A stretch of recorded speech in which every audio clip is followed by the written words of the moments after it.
tiers. Overhyped. Bubba. My God. uh, You're cooking.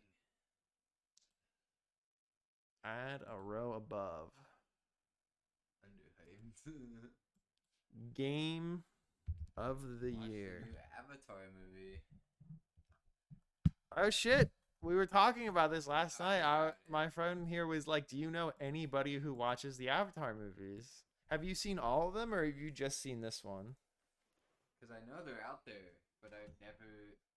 Just no one in my circle has like been an Avatar movie fan. Yeah. Nice. Seen them all. What is this? Which one's your favorite? Which one's good? Which one sucks? If you say none of them suck, I'll believe you because I trust you. But just know, if you're lying to me, I'll be let down. Look outside is an easy S tier for me. Deltarune, easy S tier for me. Easy game of the year for you. I meant to put it in S. We'll talk about game of the year later. First one and the third one, and this third one is the most recent one, or second was eh? Second was All right. If you've said all of them were good, that means that's a lie. That means you've been replaced by James Cameron. But you were honest, which means I can trust you. Hello Kitty Island Adventure. I'm gonna put that at C tier. I'm gonna put that. It's at the bottom of B tier. It was just third was the most recent one. Got it. Damn, Hello Kitty Island Adventure. It's at the bottom B of B tier. tier. It's at the bottom of B tier. It's just fucking Animal Crossing with Hello Kitty, which I liked, but like Animal Crossing's only fun for a bit. I think because I have S tier, Inscription gets to go in A tier, not B tier. If there was just A, B, and C, Inscription would be in A tier, or Inscription would be in B tier. But it's bottom of the pack A tier Did for you me. only play that this year? Yeah. Yeah, It's been bro. a long year. Yes, it has been. I made a whole list of all the stuff I played, watched, and read this year, and it was a long list. Rainbreaker, there's a number of like random roguelikes I played this year. Rainbreaker was extremely,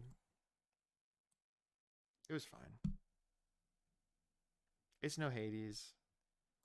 Gotta put Hades in S tier. I like Taste a lot. I keep meaning to play more of it, and I just don't. And it's like one of those games where it's like the whole point is just playing endless mode. I guess important note about all these. Some of these games I only played like a bit of. Some of them I played to completion. Very few of them did I 100%. I think Hades. Doesn't finish it. I don't. You're fucking correct. I don't. I think the main thing I've seen about the Avatar, the most recent movie, is that there's like a colonel that is seduced by the evil Navi person or something. Wow. I love Brew a Everyone lot. is making memes about it on Twitter. I don't know. I'm not on that Twitter. I know. I shouldn't be on Twitter. I like Ball X Pit. Have you tried Ball X Pit? Ball X Pit is not on here. What are you talking about? No.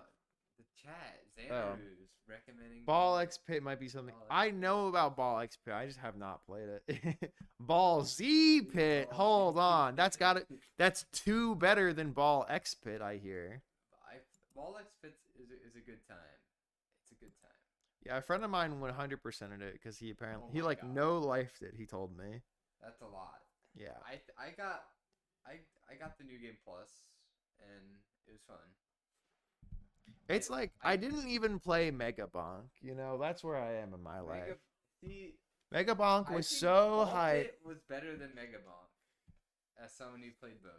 That's the same. Mega Bonk was also fine. It just wasn't. You know, it's a survivors type game, and I'm not. That's fair. All right, back to the games that are Okay. on the tier list. Right. I'm putting Brew. It's A upper tier. A tier. I really like it. Recency bias. Recency bias, but also it is like they're hitting the nail on the head with what I want the game to be. Okay. It's just unpolished as fuck.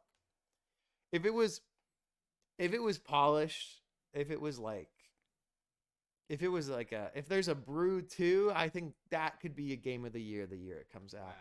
Brew Really? 1, Brew right now, I like it. It has got a lot of promise. I haven't finished it. It's a good roguelike where it's like the fact that I've played other ones hasn't just made me immediately beat it in 2 tries like Risk of Rain 2.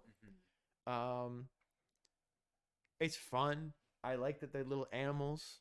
I like the potion mechanic. I like that the potions are actually like distinct. It's cool. I'm a fan. I'm a fan. And maybe it's a little bit of recency bias, you know. It's hard to say. It's hard to say. There's a lot of games on this list. Monster Hunter Wilds. I don't know. Monster Hunter. I loved Monster Hunter Worlds. It was surprisingly mid this year. I'm not gonna lie. Like I need to play the new content that came out. Monster Hunter Worlds, I played through it like 80 hours, and then on my copy, on my PlayStation 4 in college, 2 other people put 80 hours in the It game, was sick. and we just had a great fucking time all playing and just like chilling. Rise was fun because I played it with friends.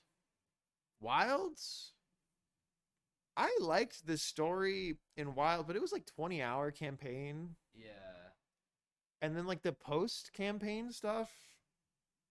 I don't know. It kind of lost me. Like it just wasn't So here's my interesting. soapbox about Wilds is that they kind of cut off. So like a third of Monster Hunter is going to the monster and finding the monster, and in Wilds they just cut that out. Yeah, yeah, absolutely. It was just like, oh, it's just right there. Yeah.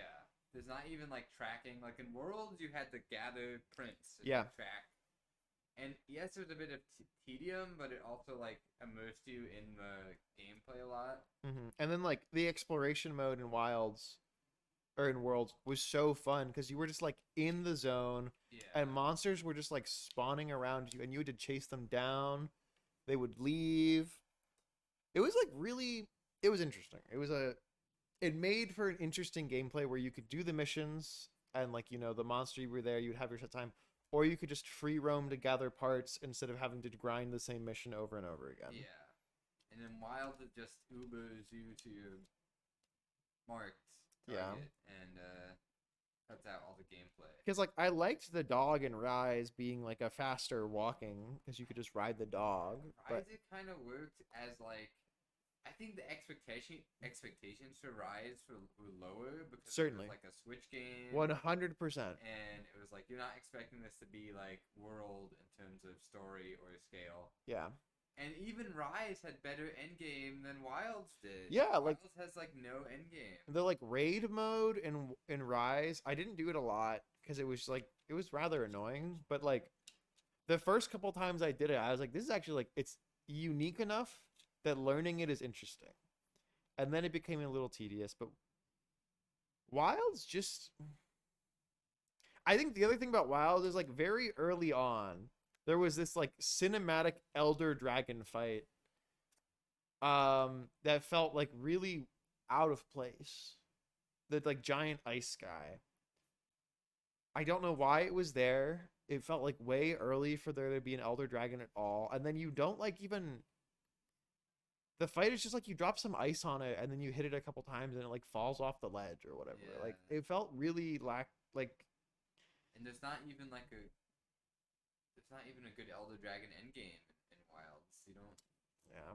like World. You had like it opened up to like the second tier of monsters and Yes, yeah. you Teostra and Yeah, because then and you do the Godzilla zone and then you get the Xenojiva shit that has all of the traditional Elder Dragons, so it's like awesome.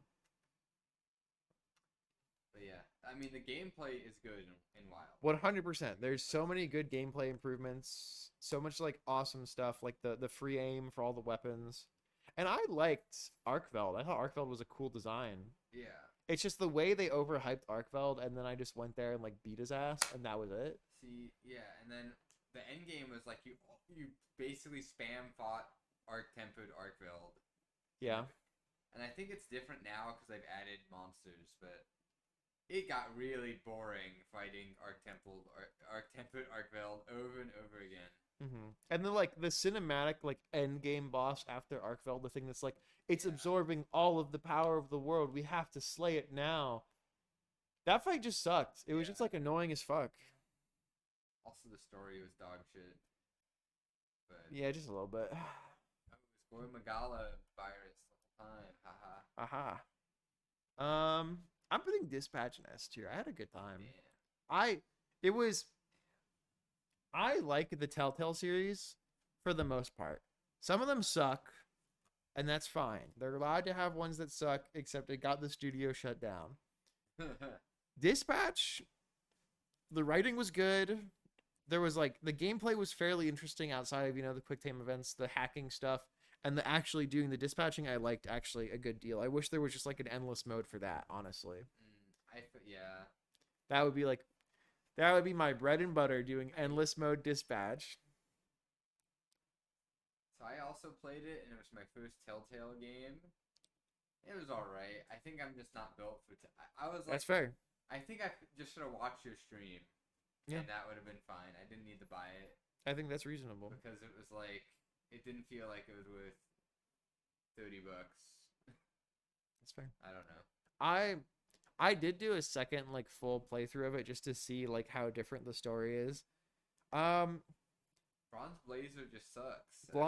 the blonde blazer quote unquote romance is you just like kiss her at the start and then you go, "You like me?" and she goes, "Yeah, I guess." And you just immediately start dating her like no questions asked. That's crazy. Versus like the Invisigal one where you have to like put the fucking work. You have to put the work in one time and then she becomes obsessed with you. She becomes Well, obsessed she's with you obsessed no with- matter what. She's obsessed with you at the beginning, arguably. Well, but like doing the whole blonde blazer romance where you like blow off Invisigal, she still like wants to fuck you so badly, and that confused the hell out of me. The locker scene when she's getting fired, she still kisses you. And I was like, why is she Really? kissing him? Yeah. Why is she into it? Like she's still. I also like I was intentionally fumbling as much stuff with her as I could So to try even and if make you her don't go on a dislike me. date with Invisigal, she still does that shit. Yeah. She That's- still has a dream where she has sex with you, that's even if you lame. don't help her at all. It really. But like then the end game is a little different, where instead of her taking a bullet for you, the ending I got was she decided she should be the head villain, so she kills Oh. Shroud and then like takes over. So I know there's like a redemption meter for her that Yeah, you can do it without romancing her too. But certainly. if you're nice to her, she will not be evil at the end. I think there's different tiers, but like, cause I was nice enough to her, but I was like turning her down in favor of other people, Yeah. and so she became evil. But she did save the day at the end of the day. She didn't Oh, okay. she didn't. Maybe there's an ending where she works with Shroud and you lose. I doubt it. I But don't think so. if the outcomes are she saves you or she kills him, I don't know. I think Shroud was also really lame. Absolutely. Absolutely. He had no like he needed like more backstory or something. Like why was he doing what he was doing? Like he was just Your dad promised me a mecha and he didn't make the mecha, he didn't so I make the had to mecha, kill and I don't him. believe in the current generation of superheroes or something. Yeah. Yeah. Even though they're doing like a perfectly adequate job and Yeah.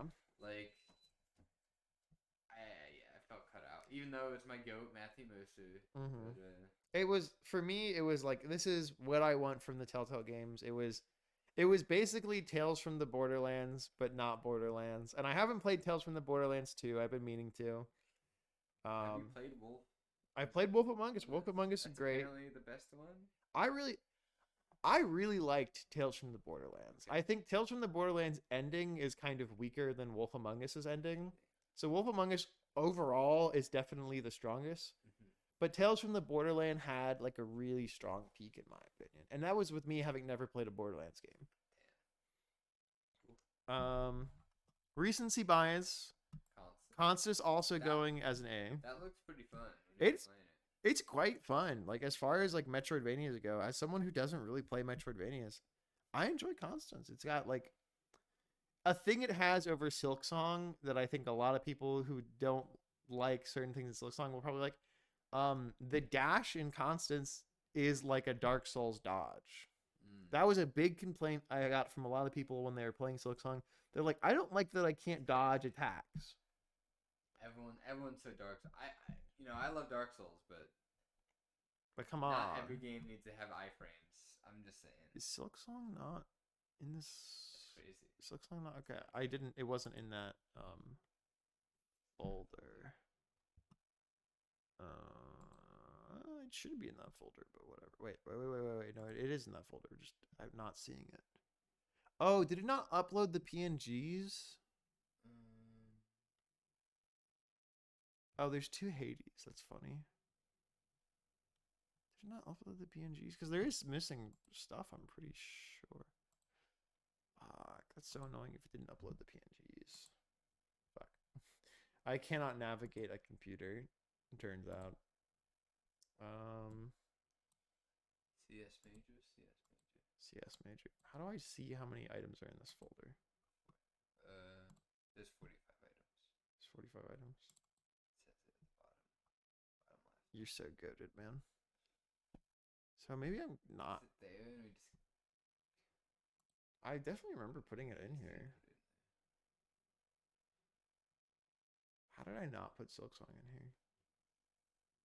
I like distinctly remember putting Silksong in here, but instead I put two Hades in here. That might have been what happened. I put Hades in by accident twice. Okay, that's fine. Let me just thumbnails.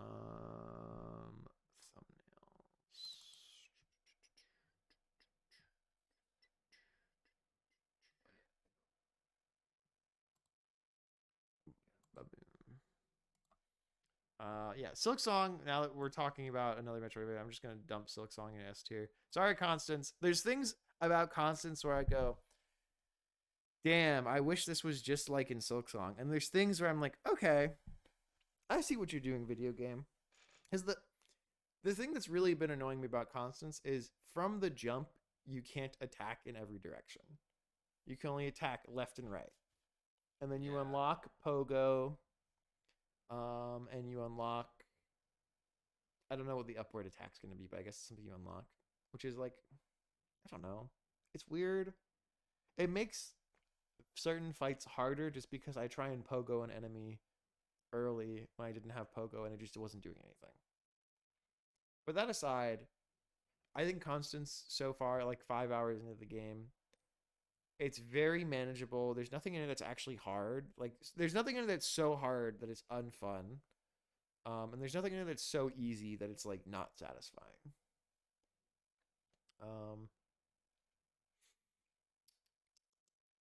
I think that's all I have to say on a Constance. Silksong, I like Silksong. I think Silksong is a great game. Goated. It like I did not like Hollow Knight just didn't click for me. Like playing it, like giving it an honest try like years ago. I was just playing through it and it just like it didn't speak to me in the same way that Silksong pretty immediately spoke to me. Where I was playing it. And like sure there was like the hype around it as it came out, which I was buying into. Where I was like, whoa, Steam is crashing as I'm trying to buy a literally unrelated game. That's awesome. And so I also bought Silksong just because I'm like, well, I've gotta. It's a bargain pickup. It is. It's $20. It's and you know, there's been these discussions online about, oh, how can these other indie game studios charge more than $20? And it's because they aren't Team Cherry. They did not make this super successful indie video game that has made them unlimited money to do whatever they want for the rest of their lives. And they just made unlimited money. And then they doubled it. They doubled it by making like all of their Hollow Knight sales in like the first month probably for Silksong. And I'm so happy for them. I'm so happy for them. The Silksong DLC, the trailer was cool. I'm excited to see what more stuff they put out. And I'm excited for what third game they make. The Mr. Mushroom game? No, the Zote game that they promised in the Kickstarter. Oh my god. Did they actually promise it? I don't remember. I don't know. It's been a meme I've been seeing from some of the Silksong speedrunners where they're like, Zote boat real? You Um, did the Mr. Mushroom ending. I did. I did. And it goes, will return. Mr. Mushroom will return in Game 3. It's true. Could be the joke game. So yeah, I think Silk Song easily one of the like it like playing it made me go maybe there is some merit to the Metroidvania game system that I've written off before because so many times I play a Metroidvania and I just cannot come to gripes with like how unfun it is early. I've been trying to come like Constance does a similar thing where like within 5 hours I have a good chunk of movement abilities, and nothing feels whack. Nothing feels like oh I'm rushing through the game. I feel like I'm going at a moderate pace, and it's giving me a good amount of progression. Um, Another recent game, Demon School. I've been meaning to finish Demon School, but I've been so busy this past week that I haven't played more of it. It's like Persona or something? It's like Persona, like with the story elements, and then it has like the transistor game, like combat kind of, Okay. where you do like you go into planning mode and you get to plan your whole turn and spend action points and then act everything out and you get to see how the enemies go and then you get to go back. No, there's no real time element, which is a little like that's fine. But it is cool. It lets you go like, okay, one character who I'm gonna spend a bunch of my action points, and they're gonna triple act to set up this other character who uses their super now that this guy has rearranged all the enemies. And so there's a lot of really cool stuff. And also, again, I like the characters, but I don't love the characters. It's not quite. Oh, what was I talking about before with the quirky characters? Brew? I like Brew. No, I think maybe I was talking about. Oh, I don't know. I don't know now. This list? I don't remember. This was earlier. It doesn't matter. I'll get back to it. I'll remember what I was talking. But like the characters are all like they're like most of them are college freshmen, and maybe some are like a little older, but not that much older. Um, I know I recently got a guy who's like a random like 30-year-old man. I actually love him. Um, and they're this like kind of weird, um, like menagerie of characters. And they're weird in a way that mostly works. And then sometimes it's just like, I don't know. It's not for me.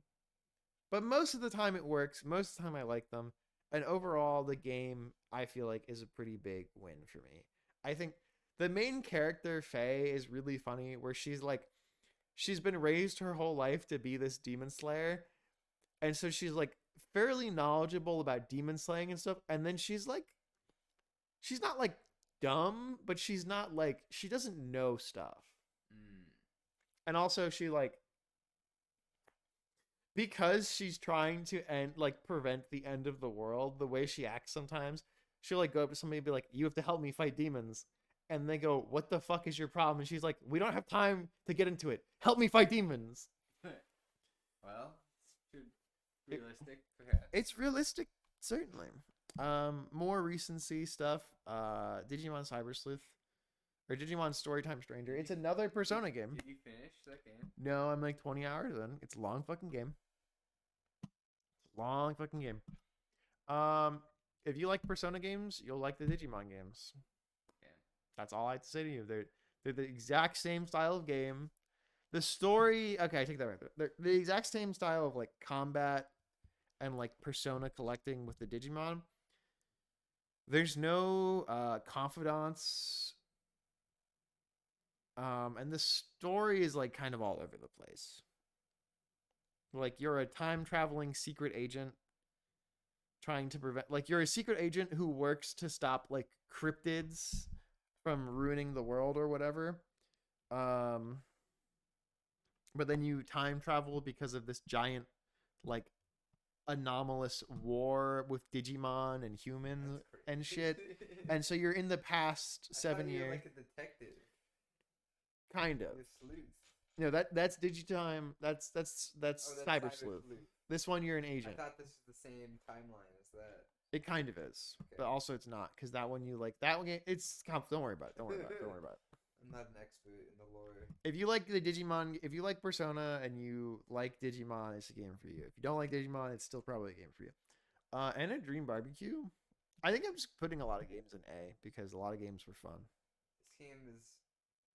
I'm excited. I want more of this game. I want more of this game. It's like objectively, it's kind of just like a walking sim, but it's like a walking sim in this quirky, wacky world, and everything's like all like the art is nice. The other characters you meet all have like wacky, crazy animations. The stuff you're doing, it's like explaining the stuff you do in this game is like impossible to do it without sounding insane. But it's fun. Like we played it together with some other friends. We just had like a good time like playing it all in one sitting for what's out right now. So I'm excited for what else comes out. Yeah. Fantasy Life 2 is maybe gonna hold down the bottom of A tier. Fantasy Life was this RPG on the 3DS that was centered around you have like these different classes that you can switch between and level up to like get different skills. Kind of like the best example is like in RuneScape where you have like your cooking, your woodworking, your fishing. Um and meanwhile there's like this all this like story stuff going on. Fantasy Life uh the Girl Who Stole Time is the sequel to the 3DS game for Nintendo Switch. I was really excited for this game. It's been, it was announced a while ago and it took forever to come out, honestly. Um and it like the first game was fairly big. Like there was a lot to do and like the areas you went to there were a lot of them. And then it had a pretty sizable DLC that just added like it basically like doubled the base game, I want to say. This game it started and had like a really big area and then it had fucking like it had like a second world already in the game. Yeah. It wasn't like the second world wasn't quite as big as the base world because it was like it was sort of like a smaller one like when you're in a JRPG traversing the overworld type vibe. And I liked it. I had a good time playing it. It was like the most fun asterisk, maybe not fun part is like just kind of doing the level grinding for the classes so that you can upgrade your gear and your character. Like if you want to make more powerful weapons, first you want to go and mine the ore. Yeah. And then you want to like once you have all this like really high quality ore, then you start smelting the ore and then you start smithing the weapons. And then with the powerful weapons, you can go as the class that uses the weapons and slay more powerful monsters to upgrade the class. So it's like you have a lot like everything kind of builds together, which is cool. It's a fun time. It's a fun time. The story's fine. It's a game for children. Damn. It's a game for children, admittedly, and it has a story that kind of reflects that. And that's fine. Not every game needs to be awesome. Harold Halibut, I'm putting him in B tier. I like it, but that game makes me sleepy. That game makes you sleep. That game makes me sleepy. Everything's like kind of slow. One, it's all stop motion animation. The game, which is really cool. It's a really awesome game just for that. I kind of want to put it in A tier for that alone, but I'm putting too many games in A tier already. I didn't even talk about Deck of Hans. That's how crazy everything is. I didn't really talk about Expedition 33. Yeah, we'll get to that. It's overhyped. It's the story so far has been interesting where it's like you're on this Earth was like beginning to fall apart and so you were on this spaceship that left Earth. Harold Halibut. Yeah, Harold Halibut. Okay. And then fucking had a problem and crashed into this like ocean planet. And so you're like trying to figure out like you work on that ship like doing repairs and stuff as Harold. And you work with like one of the head scientists there doing research into stuff. And so it seems like this big mystery is beginning to unfold at the part I am in the game at, but it's just so hard for me to play it for very long because it just like it's kind of like the slowest game in the world, but stuff is still happening at a fairly normal pace, but it just feels really slow. If that makes any sense at all. Uh, I see it. I haven't seen you play this, but It's fair. It's very fair. I'll Rainbreaker. you talked about it. Is a roguelike. Is You that okay? Wait. you play as a girl. She's like a former knight. The queen's like mind controlling people. You're trying to kill the queen. It's fine. The progression makes no sense. Like I made it through like a whole area and beat the bosses, and then it put me back to the hub, and I was like, but I want to just keep going on the run. What's going on?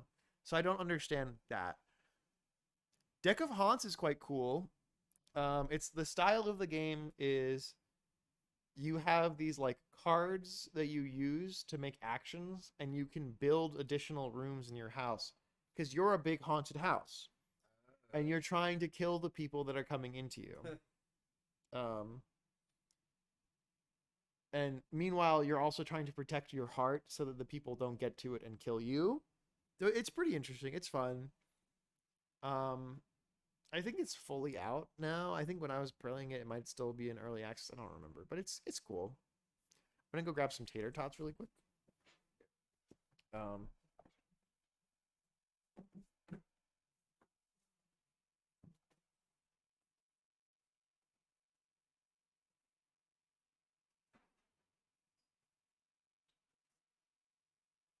feel free to grab your tater tots from the pile. I know. Pascal. This is bringing me happiness having Pascal chill with me. Okay. That's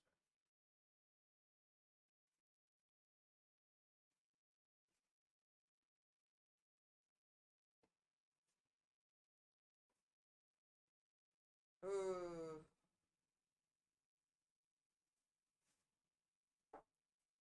you like barely did this when I was cat sitting for me.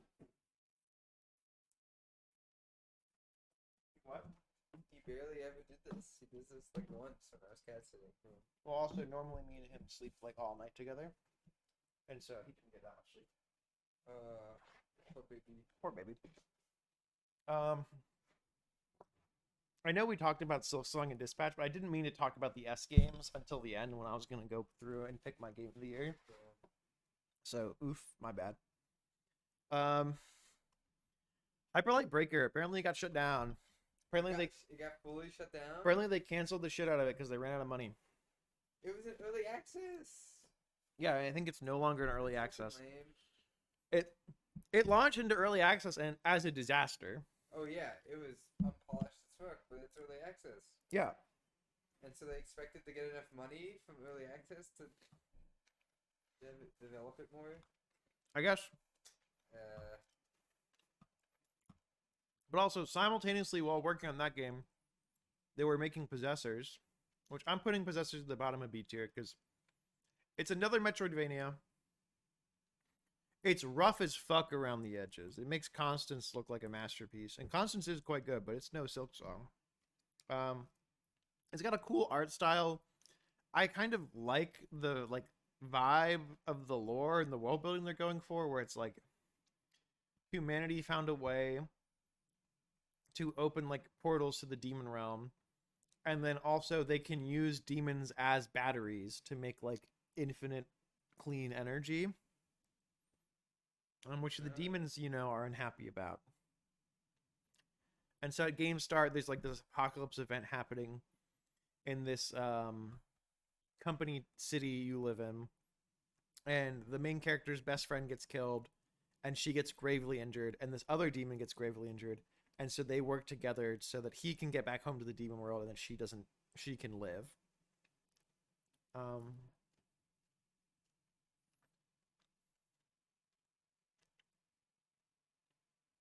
But like so far, like I've played a good, I don't know, a couple hours of it, and it's just like, yeah, I played 4.5 hours or so, and it's fine. It's very fine, but it's hard to make a very fine roguelike or Metroidvania yeah, the same year as Silk Song. true. And again, made by the same people who made Hyper Light Breaker. Yeah. Which is kind of crazy. I think that studio, like, they made Hyperlight Drifter, and then they've made Then they made Solar Ash. Like a bunch of stuff that just hasn't been as popular. Yeah. And I Solar Ash is supposed to be decent. I don't know. I think so too. I still haven't played it.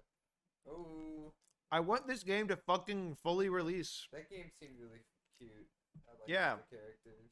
It's like an anti-dating sim where your goal is to not date anybody. Like all these characters are the characters themselves are all like traditional dating sim character tropes who are trying to romance you sort of actively, but your main character, she just wants to be single.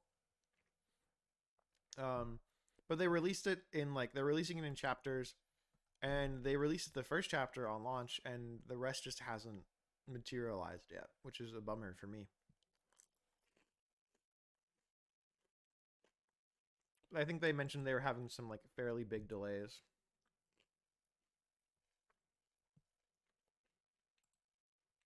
Um, sorry, I'm hungry.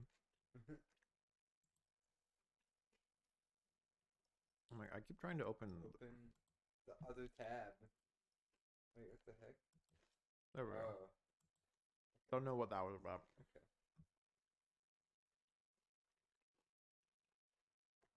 What is that? Jet Runner.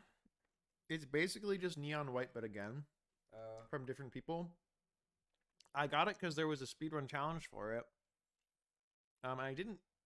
I played through most of it because it's pretty quick. You just do fast levels fast. mm-hmm. But there was like some of the abilities just like didn't quite work the way I thought they were supposed to, which was kind of annoying. Like maybe I was using them wrong, which wasn't clear, or maybe they just didn't work. It wasn't very clear what was going on. But it was overall fine. Just wasn't it didn't amaze me. Hades 2, but again, don't know.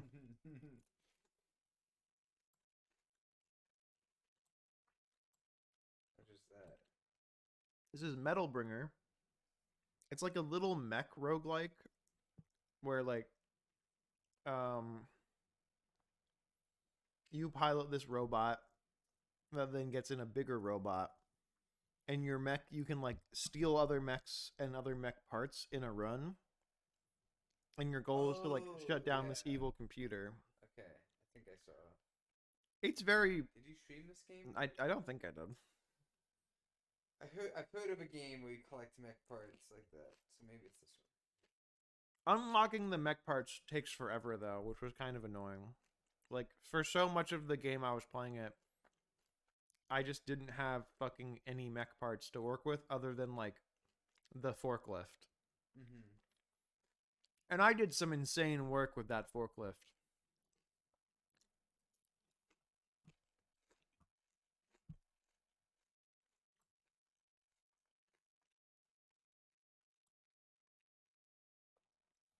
I'm putting Metro Gravity in B tier. I've been meaning to play more of it, but it wasn't like I wasn't so amazed with it that I said I immediately have to play more of it. The first boss fight was really awesome. Like the first segment was really cool. And then the game opened up and I got lost. Damn. I just got fucking lost. I remember watching you try and get this one thing for like hours. Like the whatever that puzzle was. Yeah. There was one puzzle that I know the way I solved it was not correct, but it worked.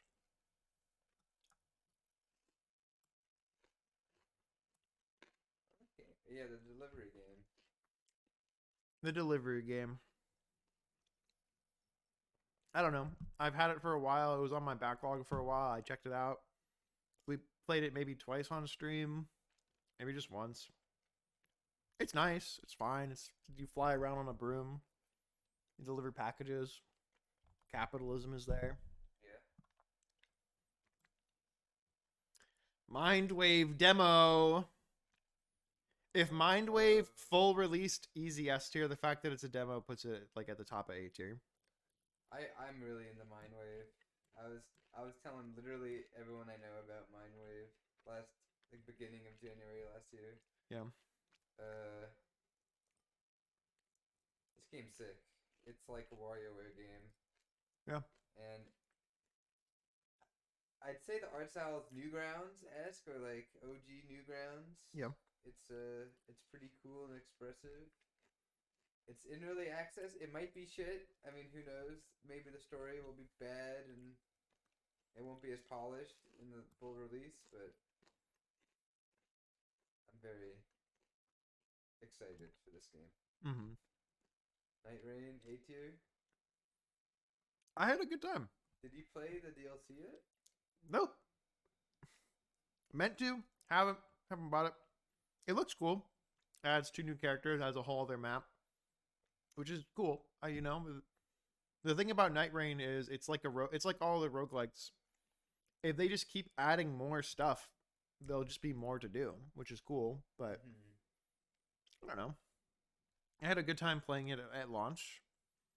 I've played it a bit since launch, like just kind of doing runs every now and again, because it is perfect to just like pick up, do a 30-minute run, put down. Yeah.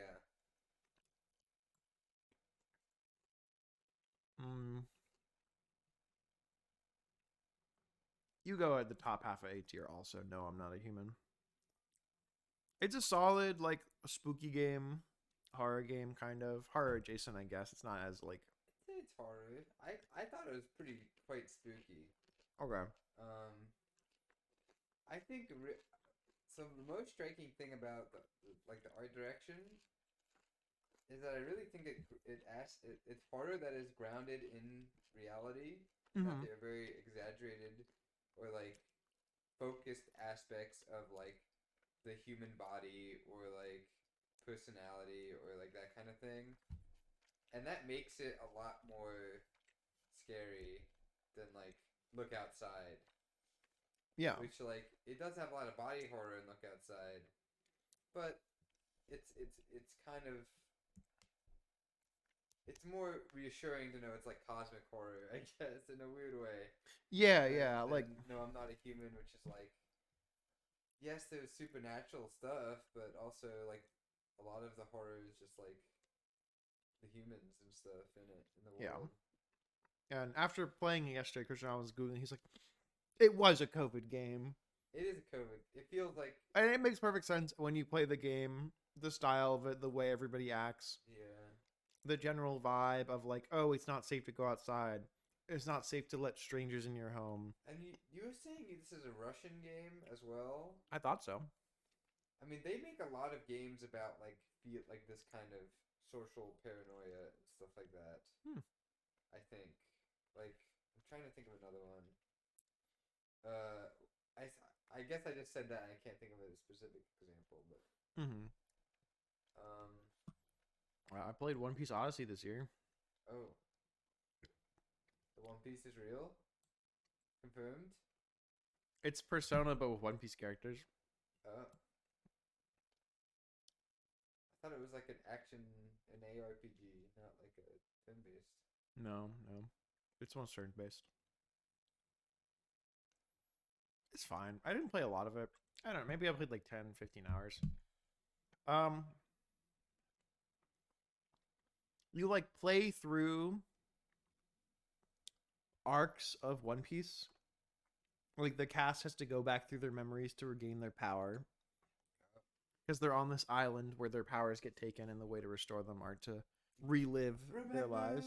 Yeah, and so it's cool, like seeing Alabasta again. we love Alabasta. We love Alabasta. I bought it because it was on sale. I don't know. What is this game? It's Pokemon ZA. Oh, I can't recognize it. Yeah, You a Z I heard a lot of hate about ZA. I would like to tag on also with the DLC. Without the DLC, it might just be A, but with the DLC, I really love it. Even without the DLC, I was having a great time. I'm coming back to it later. It's a Nester. Sands of Aura. It gets friend points. It gets my friend likes this game. Sands of Aura Sands of farming. Aura. Sands of Aura farming. It's a fine like.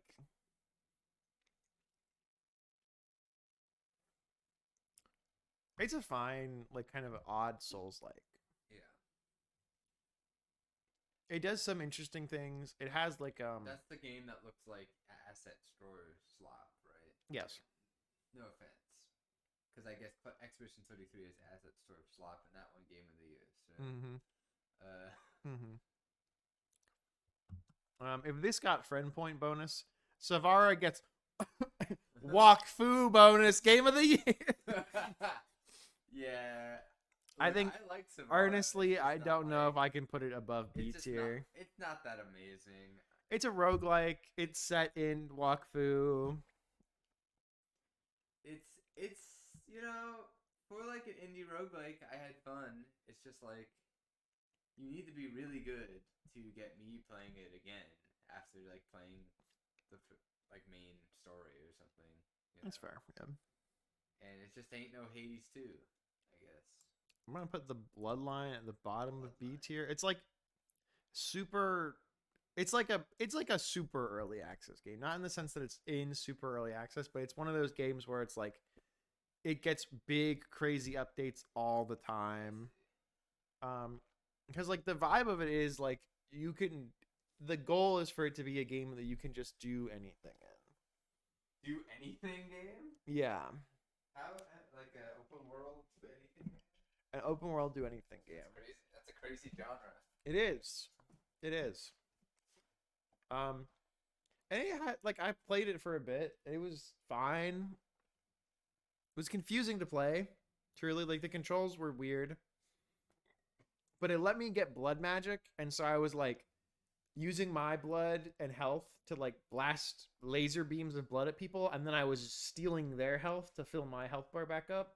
And that was awesome. So that alone, it goes into B for blood tier. Yeah. Very very awesome. Yeah, B for blood tier, very high.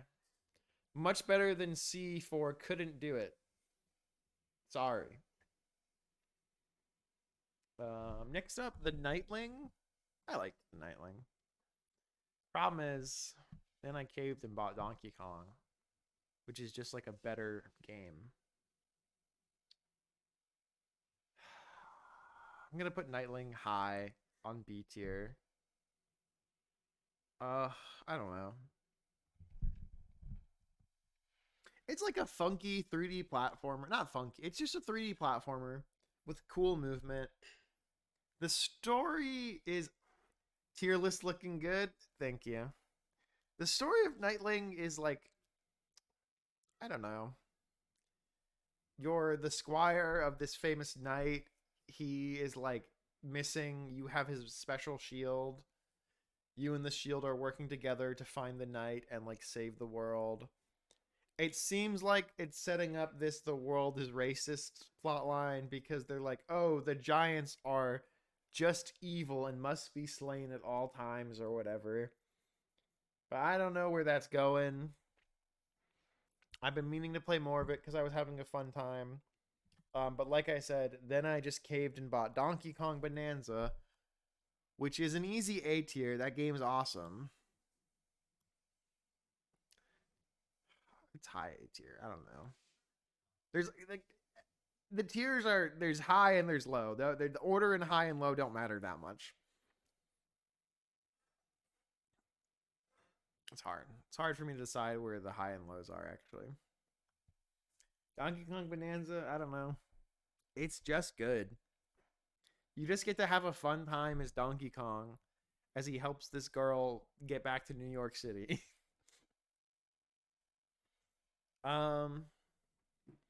I think the final sequence, with spoiler alert for Donkey Kong Bonanza finale of it, King K. Rool shows up.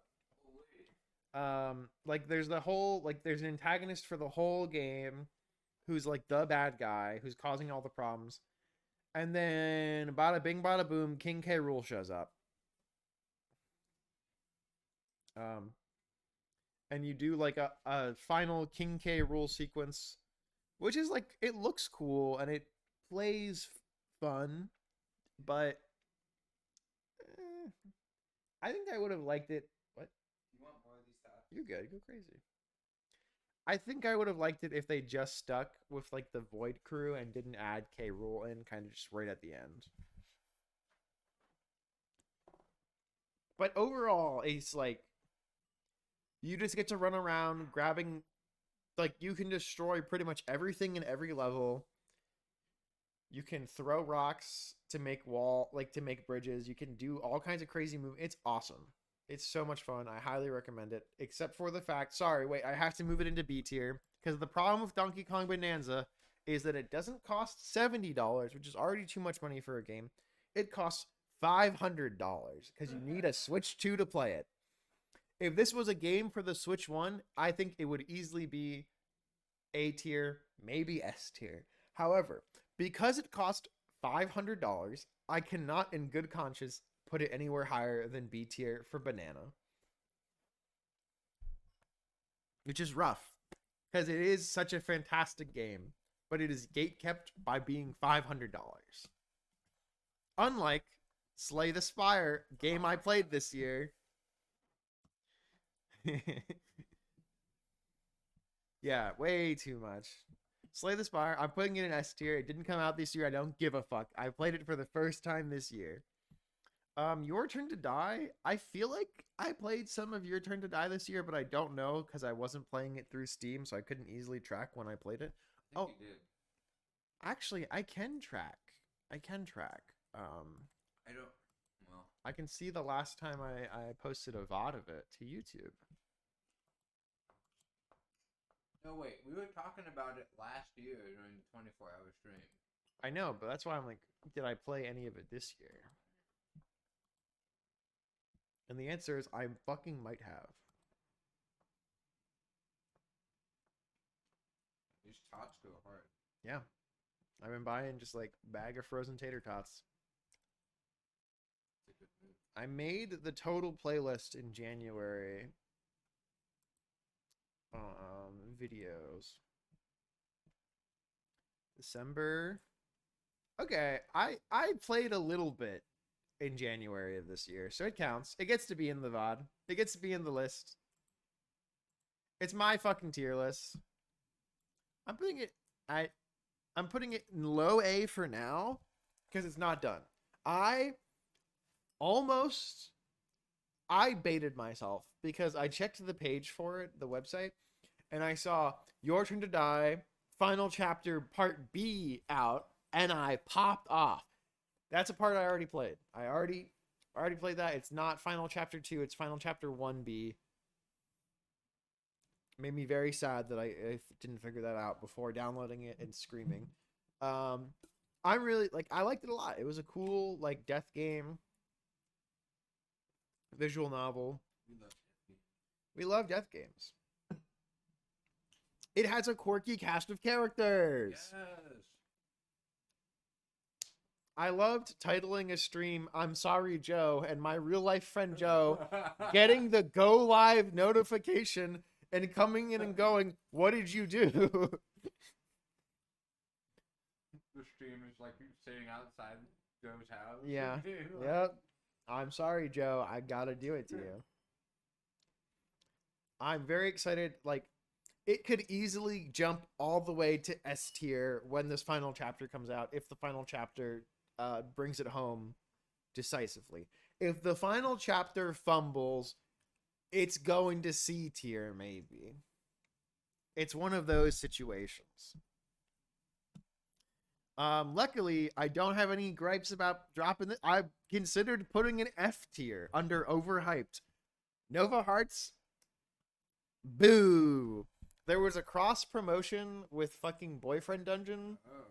And so Kit Fox Games promoted this game, which is how I heard about it. I said, you know what? It's on mega sale because I have Boyfriend Dungeon. I'll try it out.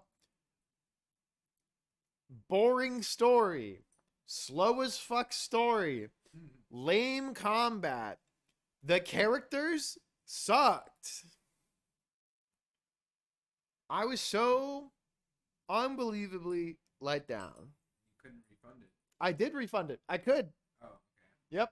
I was playing it and I said, I'm having a horrible time. And I closed the game and checked my playtime and said, under 2 hours, can I refund it? Yes. Fuck yeah. Other games on this list I have not played to completion. And I was just like, damn. I don't know how I feel about this game. Like Possessors is a great example. I don't know how I feel about Possessors. I want to like it because the art style is intriguing and cool, but like I just don't know. It just kind of lacked in polish. Nova Hearts, uncomplicated, don't like it. Not a good game. Do not recommend. Cataclysmo. It's going in low B tier because I haven't played a ton of it. It's like a cool tower defense game where you get to build the structure. And it has like a cool story mode that I played like a couple parts of. Where you're like this princess who has the power to like do this sudden construction or something like that. And so you're like making your castles and your forts and your bases to help defend against the oncoming horde. And it was cool. It was in early access when I first played it, so I was like, oh, you know what? I'm playing it. I'm having a time. I'll just wait. I'll wait till it's finished and then come back to it. So it's got some good promise, and it's going in bottom of B tier, just because, hey, it was fun, and there might be more to it. It does not cost $500, so it goes above Donkey Kong Bonanza. Anything that costs less than $500 to play goes above Donkey Kong Bonanza, which stands firmly at the end of B tier, unfortunately. MonsterCon, A tier. I like Monster Prom. We need to play more. We need to play more. I played much like Enna Dream Barbecue. Cristiano and some other friends were here, and we played around the MonsterCon. It's a perfect 4-player, like fun little party game. We just had a good time, like with every Monster Prom game. It's fun. Wander Stop. It's one of those ones. It's hard for me to place because I didn't play all of it. Because I played a good chunk of it, and it's going in top of B for burnout. Because the game's about burnout. The main character that you play as, she was for a while like the world's best like sword fighter or whatever, and she did like put her whole self into that goal, and she achieves this status. And then unfortunately she loses a fight. And she goes, wait, no, but I'm the best in the world. And it turns out it's hard to be the best in the world at sword fighting. And so she's seeking the help of this like healing lady or whatever to try and get back in the zone.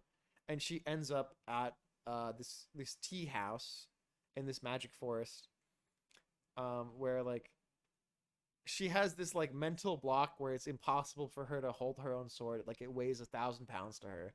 So she's like, I can't continue without my sword, but I physically can't move the sword. What are you pointing at? 24 hours!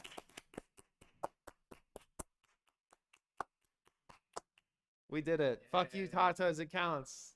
The timer, the thing says 24. I'm gonna give some of these as freebies.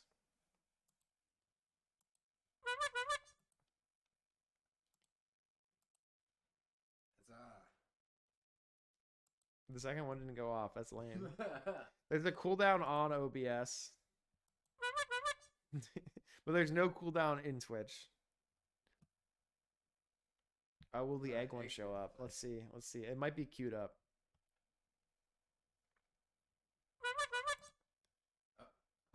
You were here. Okay, yeah. There's a delay on the redeems. I was here. Hell yeah, you were, dude. Yeah. Real fan.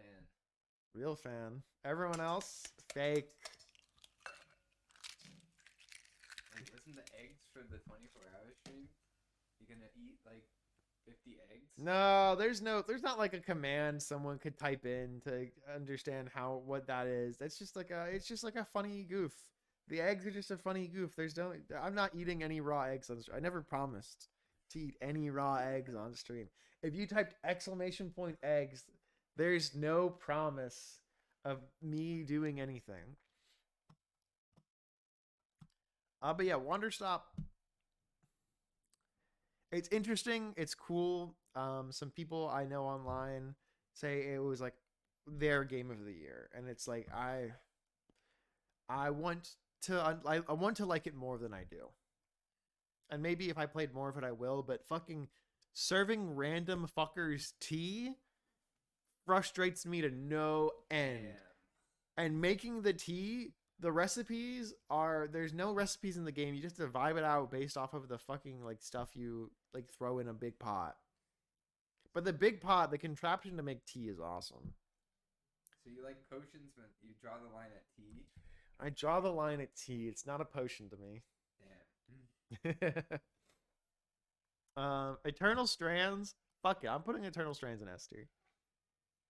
It was like it was the first new game I played this year, I want to say, where I heard online, like people were talking about it because it was from this studio where with all of these like layoffs in the gaming industry, people were like, oh, all these people who are being laid off, they should just make their own studio. And Yellow Brick Road Games, they are a group of people who did that. They're like former BioWare employees, and I want to say from some other gaming companies I don't know about. And this was like their first game, and it shows. It does show that it's like their first game, 100%, without a doubt. I put it in S tier though, so I'll come back to that. Marvel Rivals. I played season 1, and then I haven't played it since because all my friends play Overwatch. I didn't put Overwatch on here because we don't gotta talk about that. I also haven't played. I enjoyed what I played of Marvel Rivals, but it goes in like top half of B tier. It's an online hero shooter. Yeah. Nothing wrong with that. It's just it's not. There's nothing. Where's Kirby Air right, Nick? I didn't have it queued up because we played it for the first time today. In the last 24 hours, we played it. You gotta play the story mode or something. Yeah. Yeah, I do. All right. Kirby Air Riders, unfortunately, falls in the B for costing $500 Damn. with Donkey Kong Bonanza. Dustbloods will be like, it's game of the year, so it's worth $500. Dustblood Could be. could be. Could be.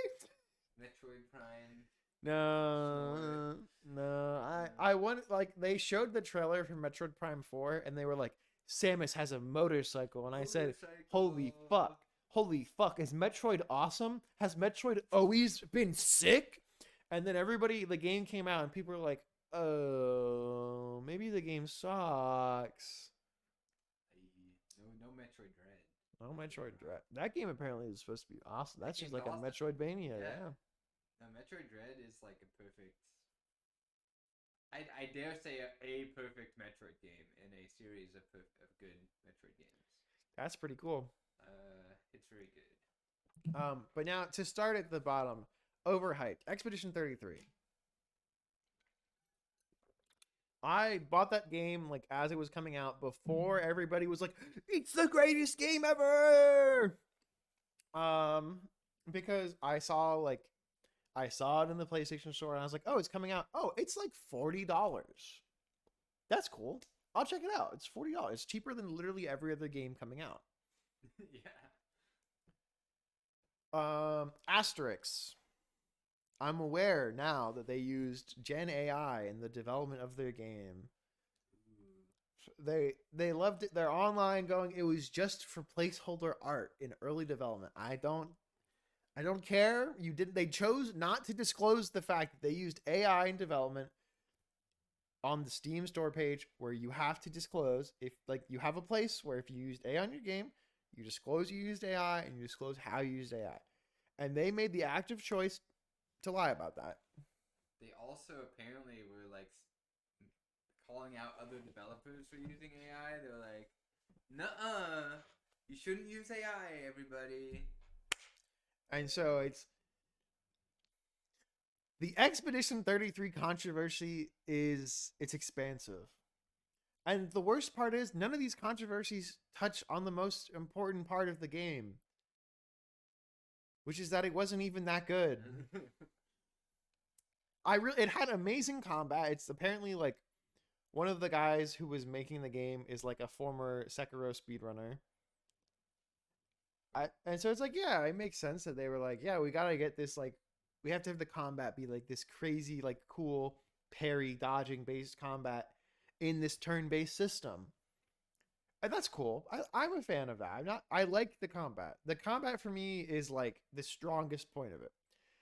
The fights in the game, they really try to make you think the combat sucks, because some of those fights are miserable. Yeah. Like,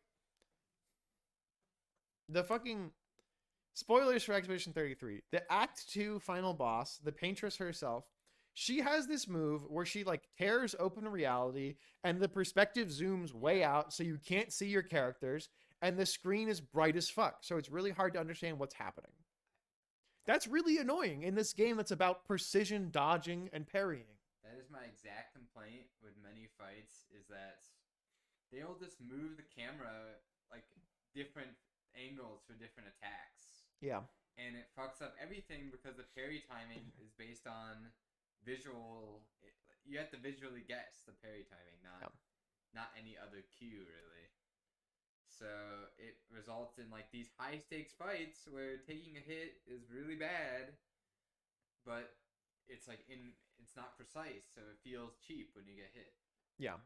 Like in Act 2, one, I have various gripes about this. I'm getting into it now. Act 1, I didn't like Gustav at all. The game starts and I go, who's this guy? And he doesn't endear himself to me in like 10 hours. I don't care about him. I don't care that he wants to protect his sister who wants to kill herself. I don't care about him. He makes me not care about him, especially when characters that are actually kind of almost interesting are right next to him, but they're not allowed to be interesting because they're not allowed to be the main characters. Yeah.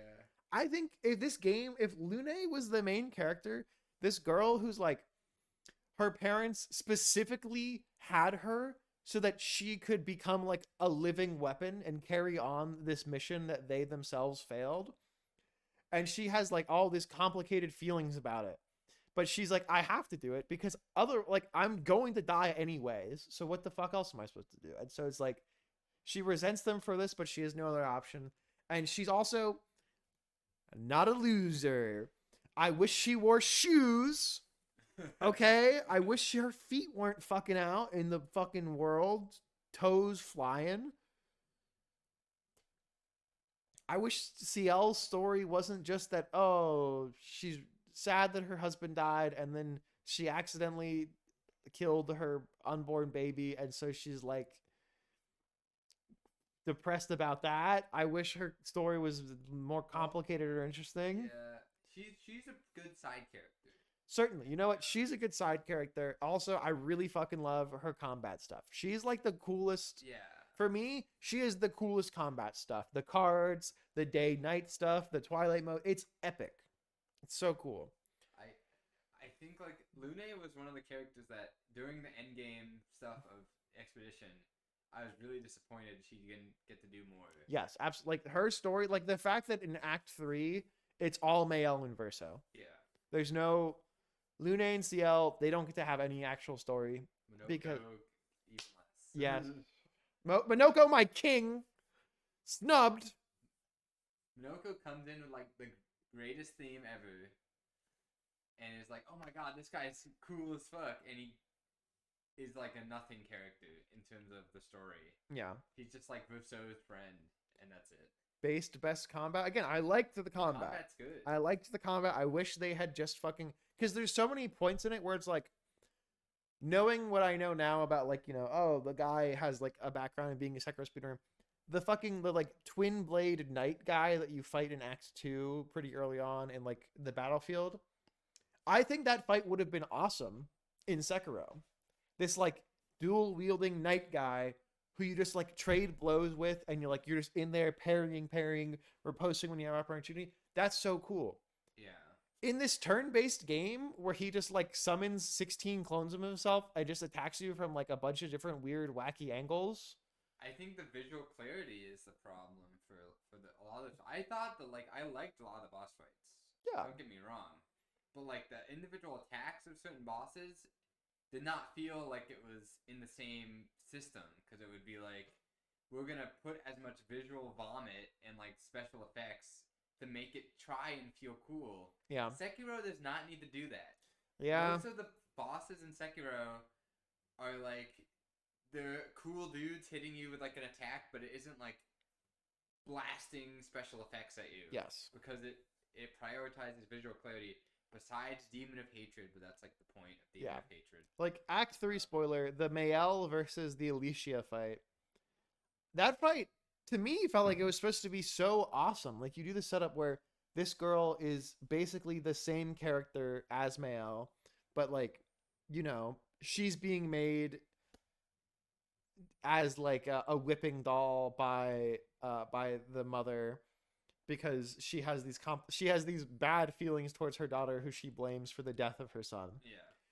And it's like, and Alicia in the painted world, she's just trying to live her fucking life. She just wants to be left alone by her fucking insane family and this other insane family that is just like doing everything they can to ruin this world that she was dropped in. And it's like, oh, okay, this is supposed to be like a mirrored fight where we're just like, we have the same abilities. But her abilities turn her into like a flash of light that just zigzags across the fucking screen at you instead of being like this really epic duel.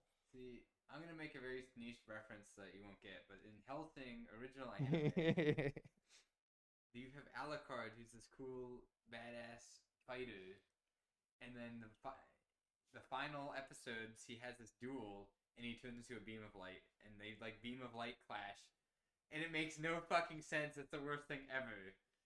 And a similar thing to that is that just reminded me, anime I love dunking on Demon Slayer. Yeah.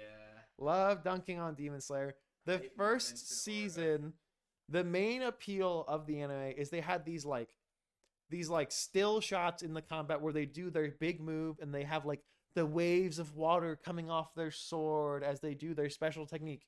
And then the next season, they just go around swinging their swords really fast and they just have flashes of light on the screen to denote that their swords are hitting each other. Yeah.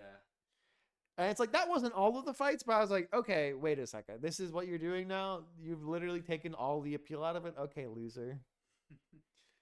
I know what sword combat is like. I don't need to see guys waving their swords around. I need you to do one still big slash, and that's it. Yeah. But that's my feeling on Expedition 33. It could have been better.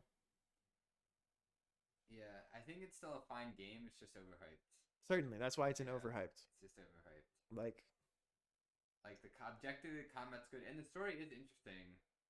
I had a fine time playing through it, but just looking back on it now with all of the hype, it's like I played a different game from the rest of the world. It's like, I think Persona 5 is a lot better, and Persona 5 does not have the strongest story. You know what I mean? No, it does not. But it has like good characters and like good theming. Yeah. In Expedition 33, its endgame themes overwrite the rest of the game. Like, nothing you did up until Act 3 mattered, and it feels really bad. And that's mostly because they did a horrible job writing the story. Because they could have made Act 3 kind of flow in a way where it's like, oh, this doesn't just negate everything that all these characters have worked for their whole lives. Expedition in Expedition 33? They don't do anything. Yeah, it become... I'm going to make my final gripe about Expedition 33. I know I already said I was moving on. Having a main character, having Verso be the main player character in Act 2 and Act 3, one, I don't think he should be in Act 3. It's called Mael. She should be the main character. That's a whole different thing. Arguably she is. Making Verso the main character, this guy who is actively working against you, the player, and the rest of the team, it's just so annoying. He's just constantly like holding his hands together going, nobody knows what I'm up to. And it's just like, give me the option as the player. Like, it's one thing when like Deltarune does it, but they're intentionally telling me these characters are trying to be secretive to me, the player, because I'm an entity as the player that they're acknowledging that they want to get away from. Expedition 33 just wants me to like be like, I didn't see this twist coming. I didn't know Verso was going to betray us because he's been acting sus as fuck for 10, 20 hours. Yeah. Either let me be sus as fuck as Verso, or shut up. And no one, so like... I don't care that he can have sex with Lune and CL. They can do that in the background. I don't need to... One, I made him the Virgin King. Two... Whoops, bees stands for virgin. V stands for virgin. Okay, Verso.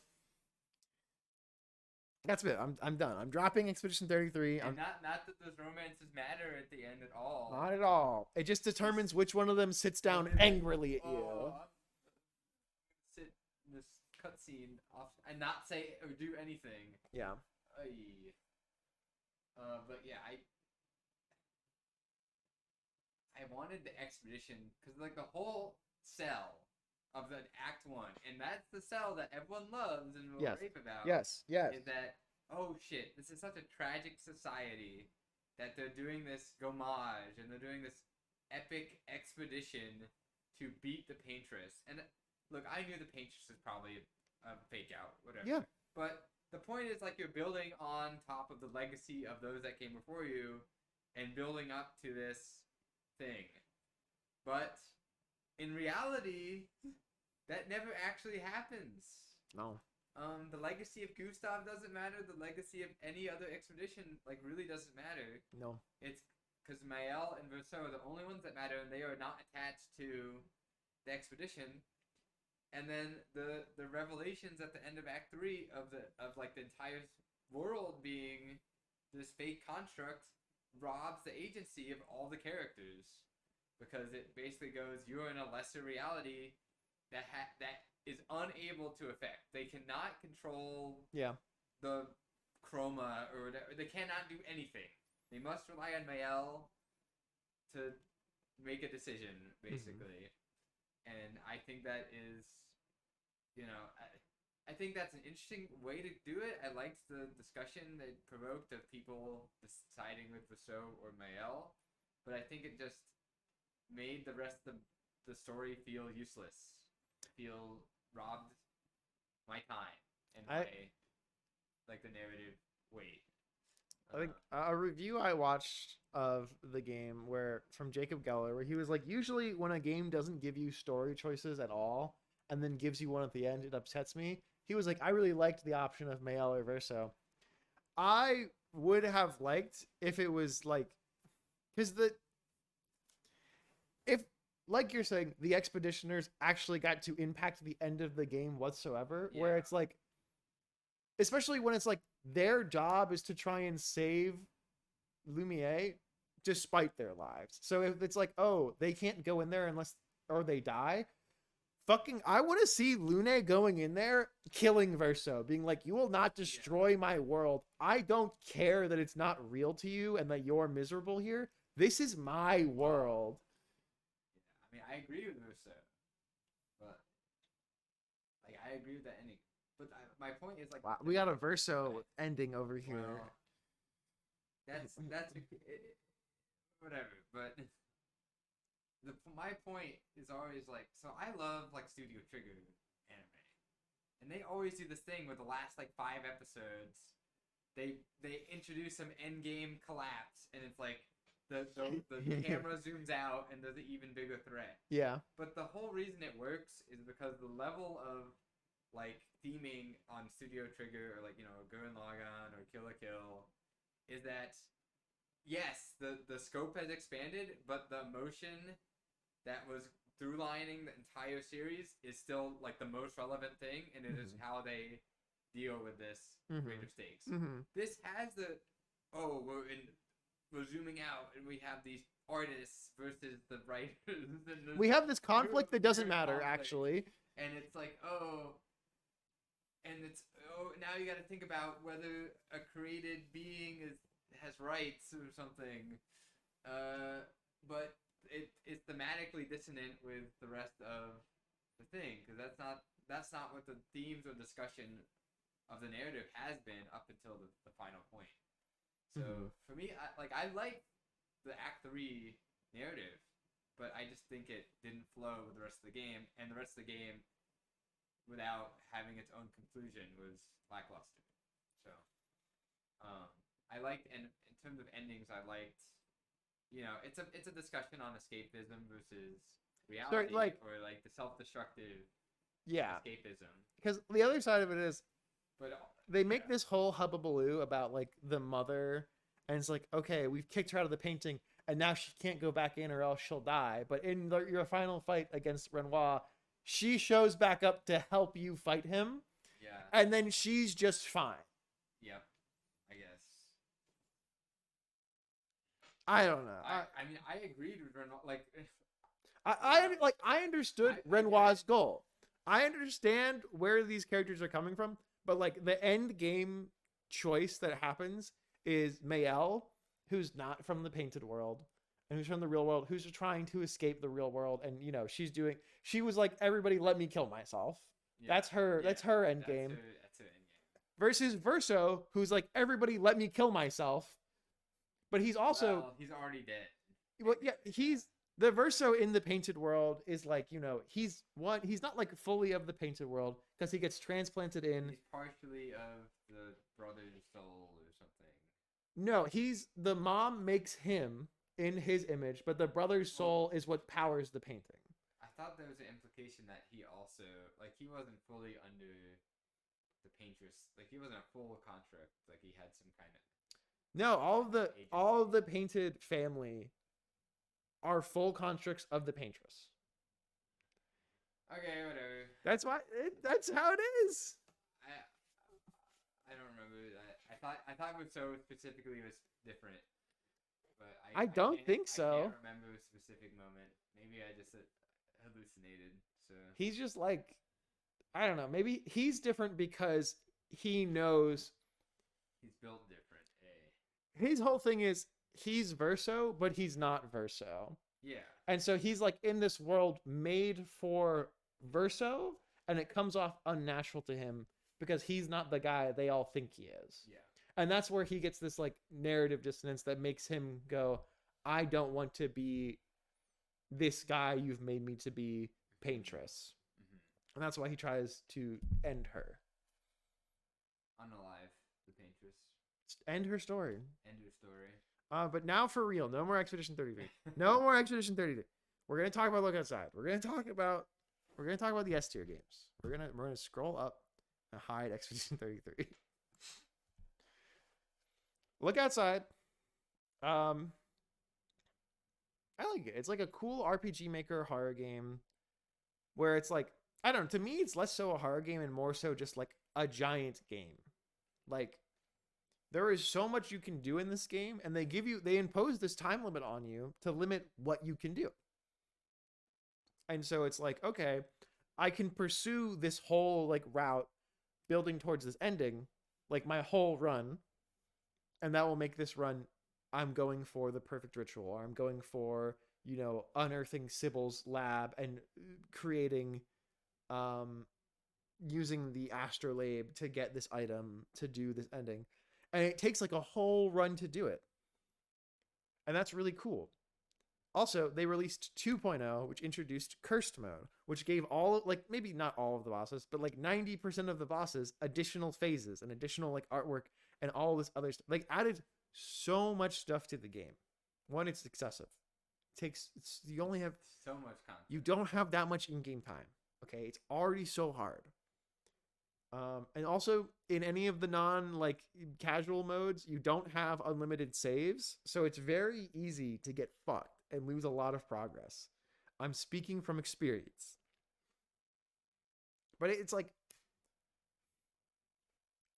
it similar to No, I'm Not a Human. It's a game about the end of the world, but like depending on how you play the game kind of paints a different narrative where the player character Sam, you have a couple of moments with him where he is like, oh,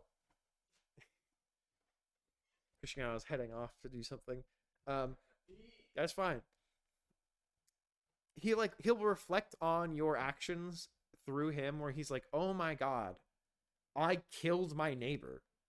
Like, yes, my neighbor had turned into this like monster that was like mindlessly attacking me, but I knew him and I killed him. I'm a murderer. And you can that kind of presents you these dialogue options where you can be like, it was self-defense, you had to do it, he was going to kill you, versus, yes, you are a murderer, you did something wrong. And you affect the player characters, you change his outlook on life through the events in the game and how you make him feel about them. And that kind of gives the game a different vibe of like you can make him be this guy who's like, I'm doing what I can to survive, and I'm doing it to save myself, like selfishly, or I'm doing it to help others, and like I'm not willing to sacrifice somebody else if I don't have to. Like the rat baby choice, where you can either give up the rat baby to be killed by this monster, or you can give up one of your arms to save the rat baby. It's interesting to me. It presents a lot of choices, and the game does a pretty good job reflecting what those choices do for you in the game. Like you suddenly like you give up one of your arms, you literally can't use all of the weapons in the game anymore. You have a limited selection of weapons you can use from now on. So like your narrative choice affects the gameplay, and then the gameplay creates new narrative choices in the terms of, oh, I'm XP grinding, I'm just going into the apartments killing enemies. Oh, Sam goes, I'm killing my neighbors, I'm a fucking psychopath. I think it's very cool. I really like the game. The art's cool. It doesn't have default RPG Maker sound effects and music like in Stars in Time. No hate to in Stars in Time. We were just playing it earlier, so I'm thinking about it again. Um, it's fun. It's a good time. I recommend it, especially now that 2.0 is out and it has all this additional content. It's great. Um, we're just gonna go left to right. Silk Song. We talked about it earlier. It's the Metroidvania that made me go, damn, is this genre of game good? Actually? And the answer is kind of. The answer is I really like Silk Song. I've been speedrunning it. I haven't 100% in it. I've been sort of working on that. But I've like 90% of it, which was like I at no point while playing the game did I feel like I was just doing something to do it. I was doing it like in the game. I was exploring in the game and going, oh, I wonder what's over here, and not, oh, I looked up where all of the mask shards are, so I know I need to go to that room. Like, I think I ended up having to look up the location of like 2 fleas because I found the rest naturally exploring the game, having a good time playing Silk Song. Well, they tell you the locations of them. Yeah, and then you also unlock all of them too, which like you get an NPC who shows you where they are, so you don't even need to go outside of the game for. You can do it all within the game, which I think is cool. It's like I like Silk Song because it's a game I played and I had a good time playing it. I didn't go, "Oh, I'm having a bad time."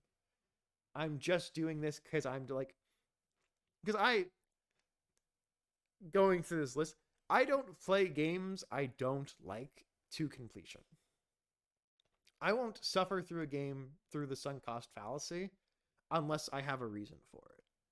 And even then, it's hard. Because if I'm not enjoying it, if I'm not having a good time, I'm not like, why the fuck am I doing this? I'm in my free time playing a video game. I'm not, you guys don't pay me to stream, okay? I'm not making money. This is not my driving crooner. I don't know how I'm making money off of this. But Silk Song, like to tie back, but we're not going back. Expedition 33, I like went to do the secret like super dungeon at the end of the game, just because everyone was like, "Oh, you gotta," and I got there and I was like, "This isn't fun." No, yeah. I'm not having a fun time. Uh, I'm there's no payoff for it. I'm not getting any extra content. I'm not like this is just to go. I'm just like fighting bosses that are unfun to just go fight another unfun boss. Versus Silk Song, where it's like I'm doing all this stuff to unlock Act 3 because I want to do Act 3, and then I'm having an awesome time in Act 3. yeah, it's much more balanced than Expedition. Yeah. But yeah, Expedition. The end game of that game is kind of painful. I don't know. Yeah. I did not feel encouraged to explore it. No. Well, Silk Song, I was like, Act 3, yummy. More content. Yeah. Well, yeah, Act 3 in Silk Song was like that was like the best end game of a game I've played in a long time. I feel like I had such a good time because I finished Act 2, which is a conclusion to the game. You know, that's you complete Act 2 and you're done the game. That's how it is. That's the speed run. It's perfect. But I finished Act 2 and said, there has to be more. I'm not done. Like, I'm having a good time. I'm satisfied playing the game, but I need more. And I know there's more. I know you're holding out on me. And so I went and I made the game stop holding out on me. And I was having, like, I had a real life objective to get more Silksong out of Silksong. But I wasn't just like, Google, who do I need to talk? Like Google, I was just like, okay, I need to go find more stuff. I need to go get double jump. I need to go get the rest of the ability. I need to go get more stuff in the game, and naturally, I'll find Act 3, and I did. It's a good game. Deltarune, Not finished game, but not a finished game. Much like insanely good. so not a finished game. Asterix. When Chapter 1 came out back in like 2018, I played Chapter 1. I didn't go, oh, this sucks. It just ends in the middle of something. You play through Chapter 1 and it gives you like a complete little story. Like it's like 2 hours or so, maybe 3, depending on how you're playing. Mm-hmm. So you don't finish Chapter 1 and go, that was nothing. You finish Chapter 1 and go, okay, I understand what's going on. That was Chapter 1. And then you get Chapter 2, and again, it's this like really well-contained narrative. And you start it, it picks up after Chapter 1, not like immediately. Like immediately, but not immediately, if that makes sense. Like Chapter 1 doesn't end on a cliffhanger that flows into Chapter 2. Chapter 1 ends, Chapter 2 starts, and picks up where Chapter 1 ends. Similarly, no, Chapter 2 ends on a cliffhanger. That motherfucker does end on a cliffhanger. It ends on cliffhanger every chapter, technically. Sure, but Chapter 2 both is similarly a satisfying, like, full chapter where you play through everything, and then it ends on a cliffhanger that starts the next chapter, where literally you see, like, smoke filling the room. Chapter 1 doesn't end on a cliffhanger where you're like, you're ripped out of the heart. It ends on a big lore thing where you're like, whoa, what is that? What's going on? I want to know more. It rips, they rip. Yeah, Chris rips the heart. Yeah, and they put it in the thing, and then you're like, oh shit. Yeah, but that's not a cliffhanger. That's oh shit, crazy stuff's happening. Yeah. Like Chapter 2, smoke filling the room as Chris makes the fountain. That's a little bit more of a cliffhanger, I suppose. I would between those two, I would say 2 is a cliffhanger. 1 is just like, oh shit, things are crazy. Like this is like the end of the chapter, like reveal to tell you stuff's crazy in Deltarune. Not jump out this window. We gotta keep going, Chris. And then you jump out the window and find out what happens out the window in Chapter 2 of Deltarune. Yeah. And then 3 and 4. If Toby Fox had released Chapter 3 by itself, I would hunt that man down. Because Chapter 3 and 4 they're basically one chapter. And again, 2 of them together, they tell a pretty complete story. 2 directly flows into 3, so it's a little weird. You can't just like, you want to know how 2 ends, of course, before you play 3. Like this is a continuing story. You don't just want to pick one up at a time. And so like 3 and 4 don't stand alone in the same way that 1 and 2 did in my mind and like my heart. But they're quite good. Like this isn't like an episodic game like Dispatch where it's like, okay, there's 8 episodes. It's really not worth it to play it until all 8 or like 6 of the 8 are out like I did. This was, okay, Chapter 3 and 4 are out. I'm playing them. I think it's worth playing. Especially, I think I've had a lot of fun in that this is Undertale / Deltarune are rare games where the writing is insanely good. Yeah. And it utilizes the medium of video games to tell a story in a very unique way.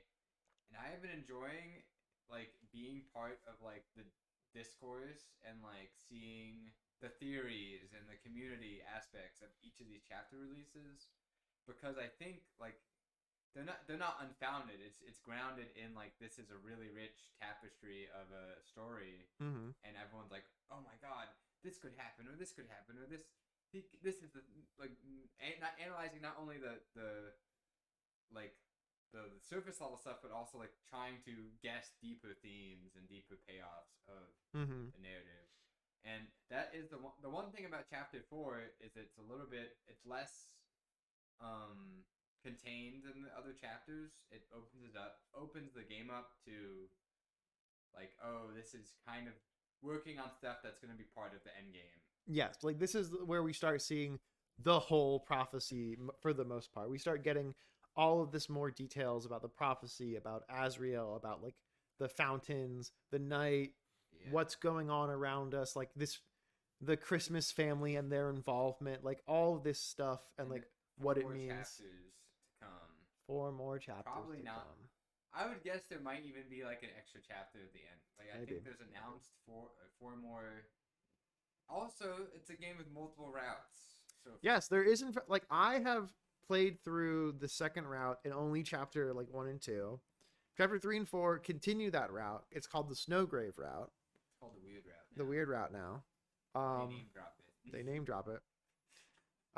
Where it's literally like a whole different narrative built entirely on how you play the game. Yeah. Like you don't just pick one dialogue option. You have to intentionally do things to change the course of the game, which is awesome. I love that. I really like when a game lets you do something simply by playing the game and not just like going and like picking up an item and going, "Nah, I've now unlocked the secret ending." And just like Undertale, like basically, you know, the narrative set up that if you do this, it's like expected. Like, you know, it's expected, and that the characters are designed to like handle it. I don't know. It's not meta breaking in other games. Like you doing like the genocide route in Undertale is an expected behavior that someone will do eventually. Yeah. And they play with that idea that go, oh well, you really wanted to do 100% of the game, didn't you? So now you're getting this being blatantly evil, and for what? Mm-hmm. You know. Anyway, it's awesome. Yeah. Undertale and Deltarune, they're amazing games. Dispatch, I feel like I talked about this earlier, but like I liked Dispatch. Coming from playing a good amount of the Telltale games, even like before playing Dispatch earlier this year, I was replaying Telltale Batman, the second one with the Joker, and that one still I think is quite good. I enjoy that narrative. I enjoy that game. But I liked Dispatch. I came to it before the final 2 episodes are out, so there's a bit of anticipation building up for it. Ending episode 6, going into episode 7, 8. I like that a lot, actually. That was a good way to do it. I think if you were gonna not wait till everything was out, for Dispatch, playing episode 6 and then waiting a bit and then playing 7 and 8, I would recommend that. I don't know if I bought this like on release for Dispatch, I do not know if I could have handled waiting a week. Because it's like a couple hours of content every week. Yeah, it's a drip feed. But yeah, right at the end, right before they released the finale. Yeah, that was a good time. Like, oh, a crazy like spoilers for Dispatch. One, I liked Robert actually. I thought he was just going to be kind of like a boring everyman kind of guy. And I'm not saying he isn't like an everyman kind of guy, but he has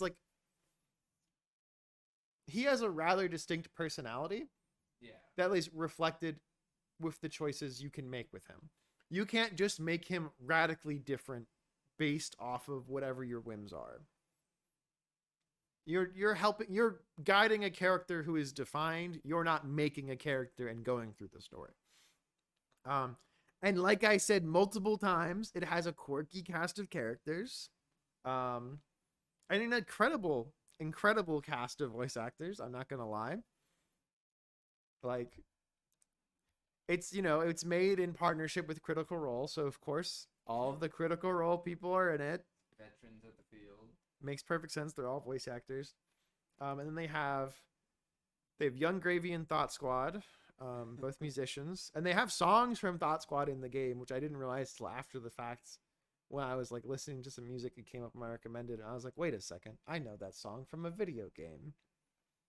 Um, and I like the story of it works. You know, it doesn't. At no point was I like, oh, the story of this game sucks. Like Shroud being the end game villain, he's not the most interesting. But this whole game isn't built upon the premise of, oh, Shroud's going to show up and I'm going to fight him at the end of the game. That's like in the last 2 chapters, like 3, I guess. That kind of becomes like this new big obstacle in the game. It's like, oh, we're going to war with this guy. But like the whole thing is about you are helping this team of former villains get reformed while also kind of reforming yourself in a way. I like it a lot. I think they do a good job. I think you should be allowed to date Flambe. They and Malevola. True. Yeah. Yeah. Yeah. You should be allowed to date any of the cast, Saying. not just Blonde Blazer and Invisigal. You can kiss Phenomenon, Who can? which is interesting. I don't know. I think actually I heard Phenomenon was a scrapped romance option. Like they did have more. Fucked up. If I'm allowed to date his ex, I should be allowed to date her ex. Only fair. She invites me out to dinner and I go, sorry, I'm seeing Phenomenon. But yeah, I really liked Dispatch. I think as far as, you know, what happened with Telltale where they got shut down and like, you know, scrapped for parts, and then like a fake version of them was remade to announce The Wolf Among Us 2 or whatever. And now we have Ad Hoc Studio as like this fully independent studio, to my understanding. Dispatch, great first game from them. They really nailed it. I remember seeing the launch trailer and going, I'm hopeful for that. It looks fun. And then it came out and it was fun. I had a good time. They promised and they delivered. And then of course I put it next to Hades 2, so I have to talk about it. I sandwiched it between giants, which is unfair to Dispatch. I should have put it next to Pokemon and Eternal Strands. Damn. Shouldn't put it between Deltarune and Hades. But Hades 2, I've been playing this game literally since it came out in early access. I applied to get in the playtest. I tried so hard to get in the playtest, which was literally just the Hecate, like up to the Hecate fight with the staff and the daggers and then like some of the keepstakes. And watching other people play that, I was like, I want to play it so bad. And that was nothing. And then they released it into early access. And I said, okay, early access is just the Hecate fight. I'll play it for like a day and then I'll wait till it fully releases. And then those motherfuckers at Supergiant Games, they released like 70% of Hades 2 gameplay content in early access on day one. Yeah. Those fuckers. It's like they knew I didn't have a life. Yeah, my only disappointment is like, if you had 70% of the game, why didn't you just like wait a couple months and release it? Yeah. But I think because Hades 1 was this big early access game, they wanted to kind of honor that and allow for player feedback. I think Because there were a lot of changes from Hades 2 early access launch to 1.0 launch. True. Some for the better, some because they hate me in particular. But overall, net positives.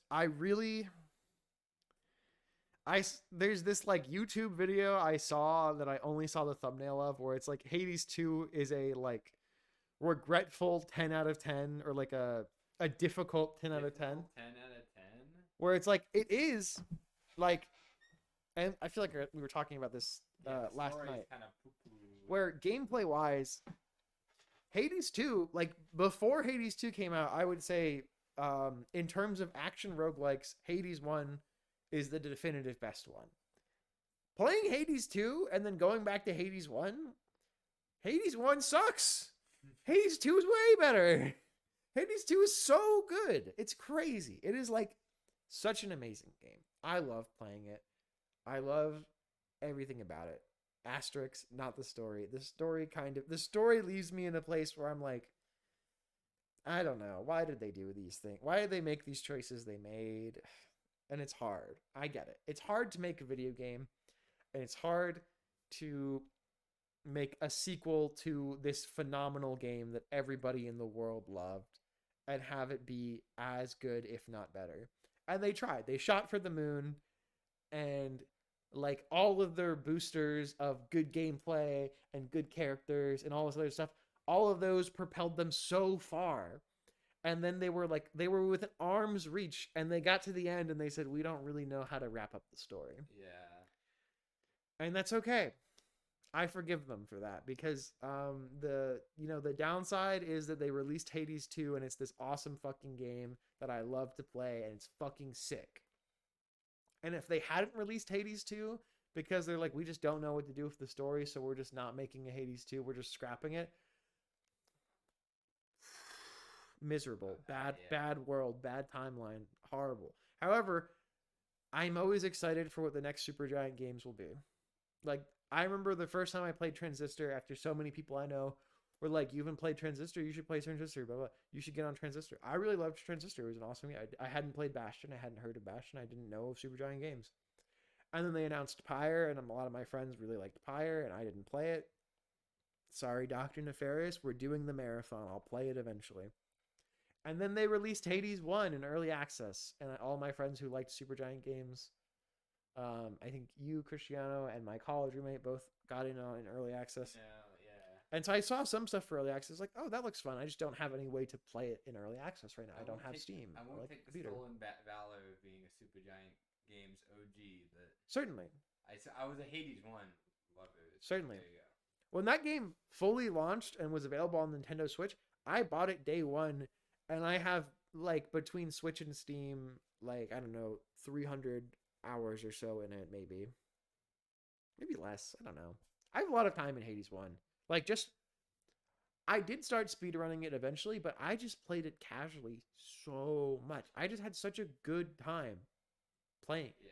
Like, I think one of the things that Hades, like, it's forgivable that Hades 2 has a less of a good story. I think just because in the roguelike genre, it's very rare to have a good story. So many suck. Yeah. They have no story at all, or they do, and it It's sucks. a genre that prioritizes gameplay. Yeah. And Hades 1 was an outlier in that it had, like, a very good story. Yes. And Hades 100%. 2 is pretty good, but it just fumbles. It has good writing. It's just, unfortunately, they did not nail it. Yeah. And that's, hey, I love Astral Ascent. And the Yeah. writing in that game, Writing is not so good.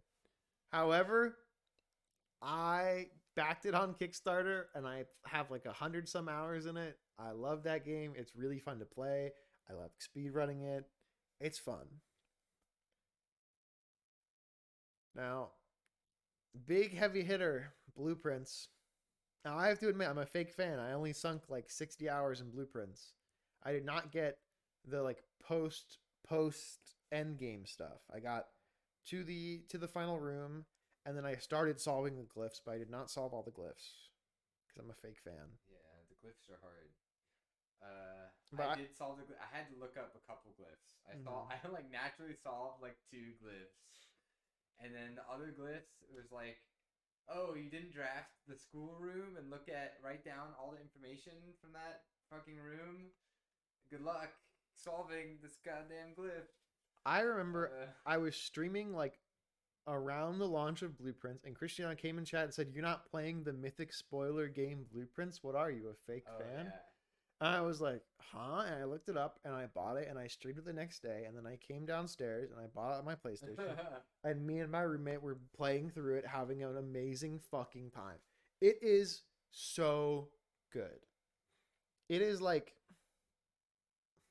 I think it just delivers on its like idea of a puzzle game plus like having some more like randomized elements really well. yes. I think its biggest flaw is it has pacing issues where there are certain parts where like there's the initial honeymoon where it's like, okay, everything is new and interesting. Yeah. But then there's like parts where like I know I need to do this room Yeah. to progress like progress the story or progress my clues and stuff like that. Like using the boiler room to activate Yeah. other rooms. I remember I was doing the boiler room and I set it up in a way where I couldn't progress to the end of the house. I remember it was like, why would you do that? You just like fucked up the run. I was like, because You need the specifically blue I'm boiler. using the boiler room to solve this other puzzle. Yeah. And I don't care about reaching the antechamber right now. I care about doing this.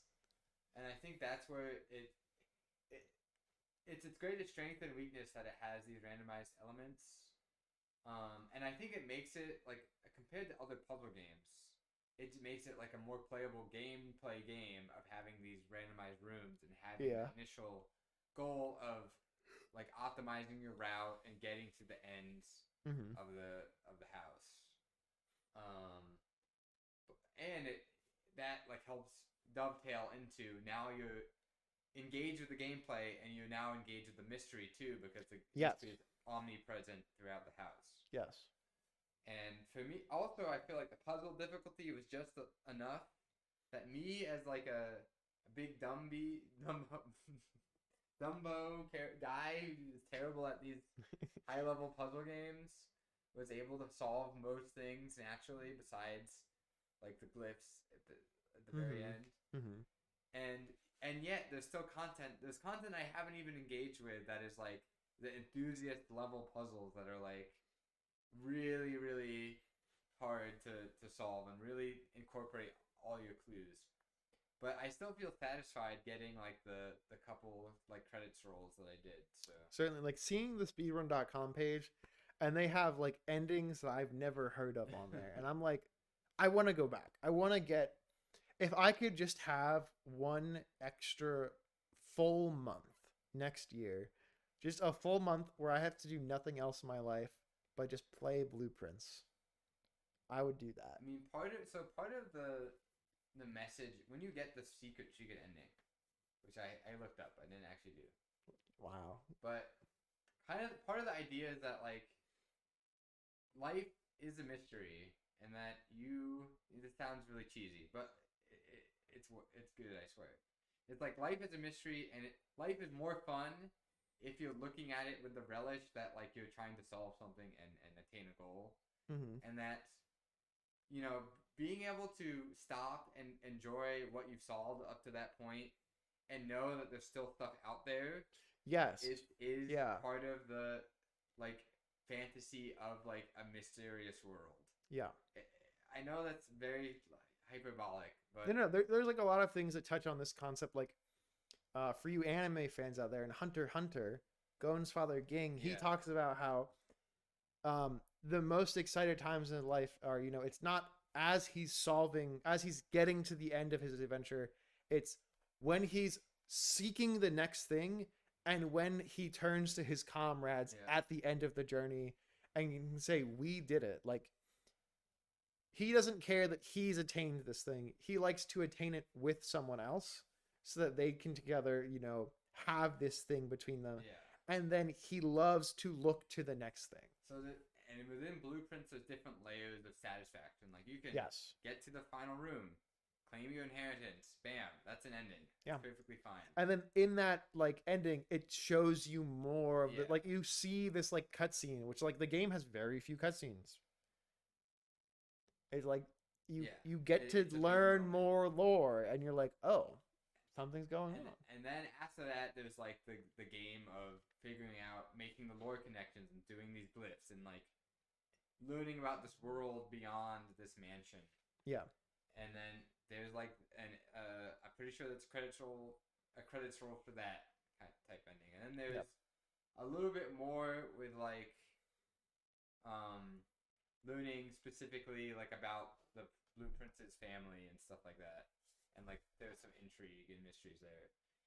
And then after that there was like super hard puzzle room that is like extra sugar on top. Yeah. Yeah. But Yeah. at any point, at any of those credits rolls, I think it's a satisfying game. Yeah. And I didn't feel like I had to, I didn't feel like it needed more to be a satisfying game. It just was cool that it had so much content. Yes. And Yeah. it's also like, I'm pretty sure the solo dev or a couple devs I Mm-hmm. think one guy did the Fully art. funded by the ad revenue off Yeah, mythicspoiler.com for yeah. you Magic the Gathering fans. that that's a great factoid. Yeah, Yeah, like seeing his write up about the game, he's like, this has been my passion project for so long that I got to pursue because of everybody using the site and giving traffic and helping me get ad revenue. yeah. And I'm really sad this game came out in a hot year with so many other games that were stealing the spotlight. It's like to I like I'm shifting them around not because the order matters, but just so it's next to it.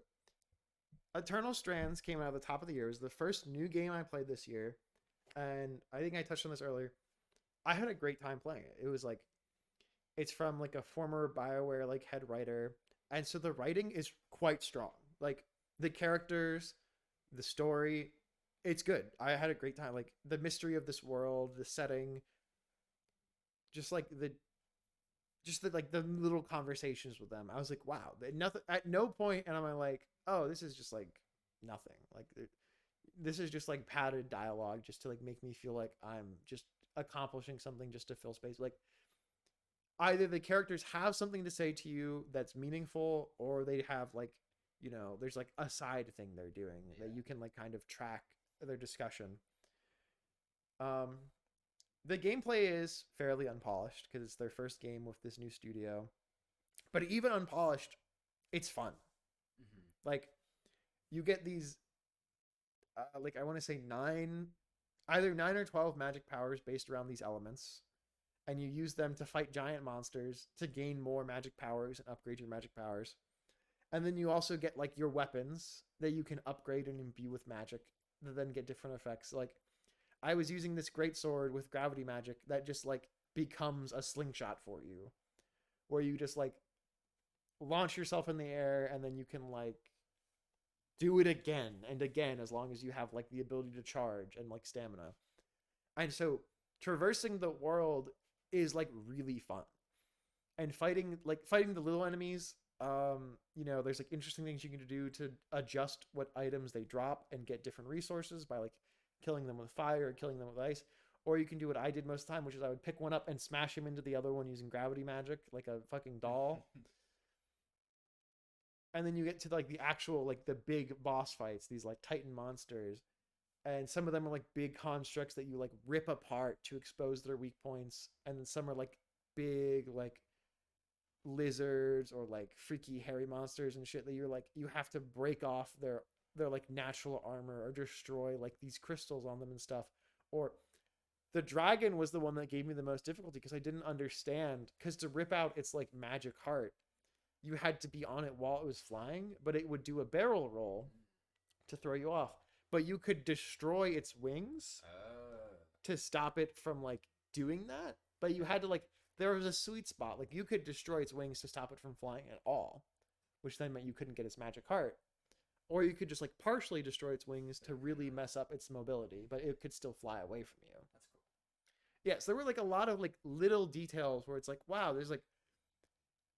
there's so much you can do in the game, and for the most part it all comes together nicely. There's out of bounds stuff. There's enemies will sometimes fly out of bounds or throw you out of bounds or all kinds of shit. Like there's annoying little things that come with like a game that lacks the quite the polish you would want from a AAA game. It's not a AAA game though. It is distinctly a AA game. It cost $40 at full price, which is another big point for it. Donkey Kong, motherfucker, you could be S tier if you were $40. Um, but like I was wowed by this game. I was like, this is such a refreshing like narrative game that then has gameplay that doesn't mesh perfectly with the narrative, but makes sense. Where it's like you're these like mages who are kind of ostracized by the world at large because of this catastrophe that was caused by mages, and you're investigating that and get sucked into the catastrophe, and you're helping these surviving mages inside this like destroyed country survive and overcome this otherworldly entity that is trying to destroy the world. And it's like you meet like this guy who's in charge of the government who is fully corrupted by power and it will do anything for more power and is like the characters are interesting. I I spoiler alert, but one of like the sub quests you can do, I maybe you don't have to do this to progress the main story, but it's an optional thing you can do where you encourage these two characters to pursue this relationship between them where they both like express these feelings where they both go, but it's just like we don't know if it's right to pursue this. Like we're both like authority figures in this world that is like full of turmoil and strife and people need us. Is it right for us to give up parts of ourselves, like to not be able to serve the people that have chosen us to serve them, to instead make ourselves happier? And you can encourage them to get together. And then one of those characters dies. Damn. As a major story plot, like she sacrifices herself to stop like a second calamity. And it's like, fuck. I don't know if it's different if you don't encourage them, but like afterwards, like you talk to her father, who's the guy who got her killed, and he's of course like stricken with grief because he's stricken with grief, but he's still this like self-serving, power-hungry asshole to you because that's who he is, but he's now just grief-stricken. He doesn't just radically go, "Oh my god, I've been in the wrong the whole time." He acknowledges he made mistakes, but he's like, fuck you guys. I still don't like you. And if you had left me alone, everything would have been fine. Yeah. He still believes he was right, no matter what goes on. Versus the woman that you like encourage her to date. And she's like, why did I like open myself up to be hurt so fucking badly for like such a brief moment of like joy? And it's like, do you regret that? And she's like, of course I don't. But it's just, it makes this hurt worse. Damn. And it's so well written. It's so good. They have various art styles where there's 3D models and all, like for all the actual gameplay, which look a little janky. I'm not gonna lie. They could look nicer. And then they have these beautiful 2D sprites for like conversations. Like everybody has a 2D talk sprite that has multiple versions depending on what they're doing that all look fantastic. And then they have random like cutscenes that are like fully animated or like in-game animated. And it's like they have all kinds of stuff going on. And it's like, awesome. Why not? You're figuring it out. You're a new studio. You all have like backgrounds working in these different games. And you're just fucking trying it out. And I love it. Okay? I will be happy to see Eternal Strands 2 or whatever they do next. That's my Eternal Strands thing. But then, like, 2 weeks later, I finished that game and Blueprints came out, and I was like, fuck, Blueprints is so good. And that's why I talked about Eternal Strands right now. Right. Where it's like, yeah, like, you know, this year was loaded with new games that I liked a lot. But they were, like, back to fucking back. Yeah. It was crazy. And I remember, like, playing Blueprints, and then Expedition 33 came out, and I was talking to my friend, who's like the main Expedition 33 player I know. He's like, it's like the game of the year. I was like, you haven't played Blueprints yet, have you? I think it's just like my main disappointment with how overhyped Expedition 33 how it spread everything is that this was a loaded year. This was like amazing, an insane games. year. So insane. Silk Song and Hades 2 1.0 launched 2 weeks apart in September. It just felt like this bookmarks this year as like, oh, it was the Expedition 33 year when it really was a more diverse canvas of good games. Yeah. It was a phenomenal year. And then to kind of go back to the last two in my S tier, Slay the Spire. I played the video game and the board game for the first time this year because my good friend has the board game and she was like, y'all should come and play it. So we did. And we finished playing after 7 hours. And I went home and I bought Slay the Spire, the video game. And I have 40 or 50 hours in it. Where is it? I have 50 hours in it as of right now. Getting it this year. I would just be playing it nonstop, like trying all kinds of stuff. Like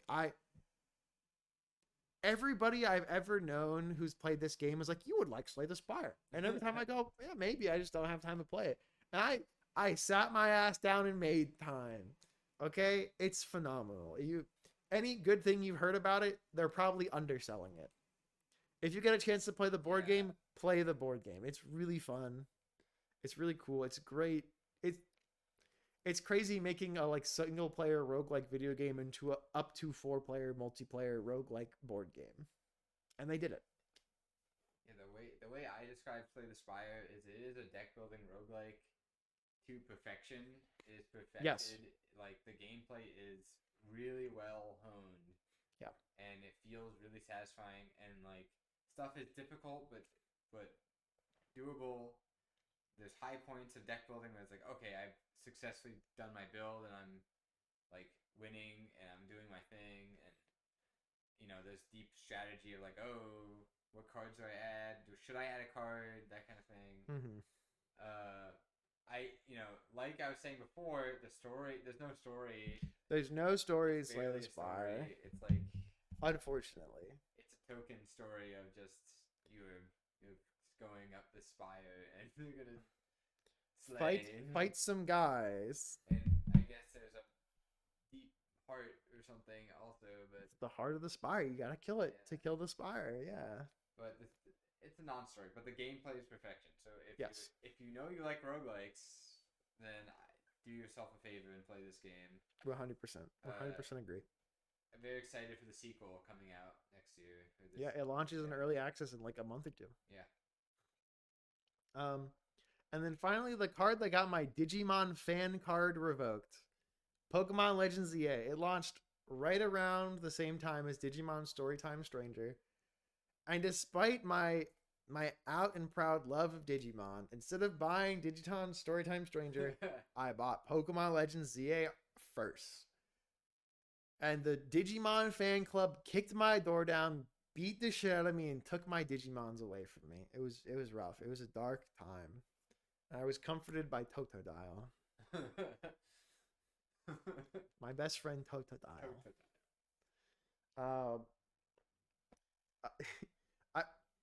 I Blue SR, this speedrun streamer for Holiday and Silksong, as Legends ZA was coming out, he was describing, he was like, Pokemon fans, whenever a new game's coming out, they're like, yes, this is going to be the game that fixes all of our problems with the series. This will be the best Pokemon game ever.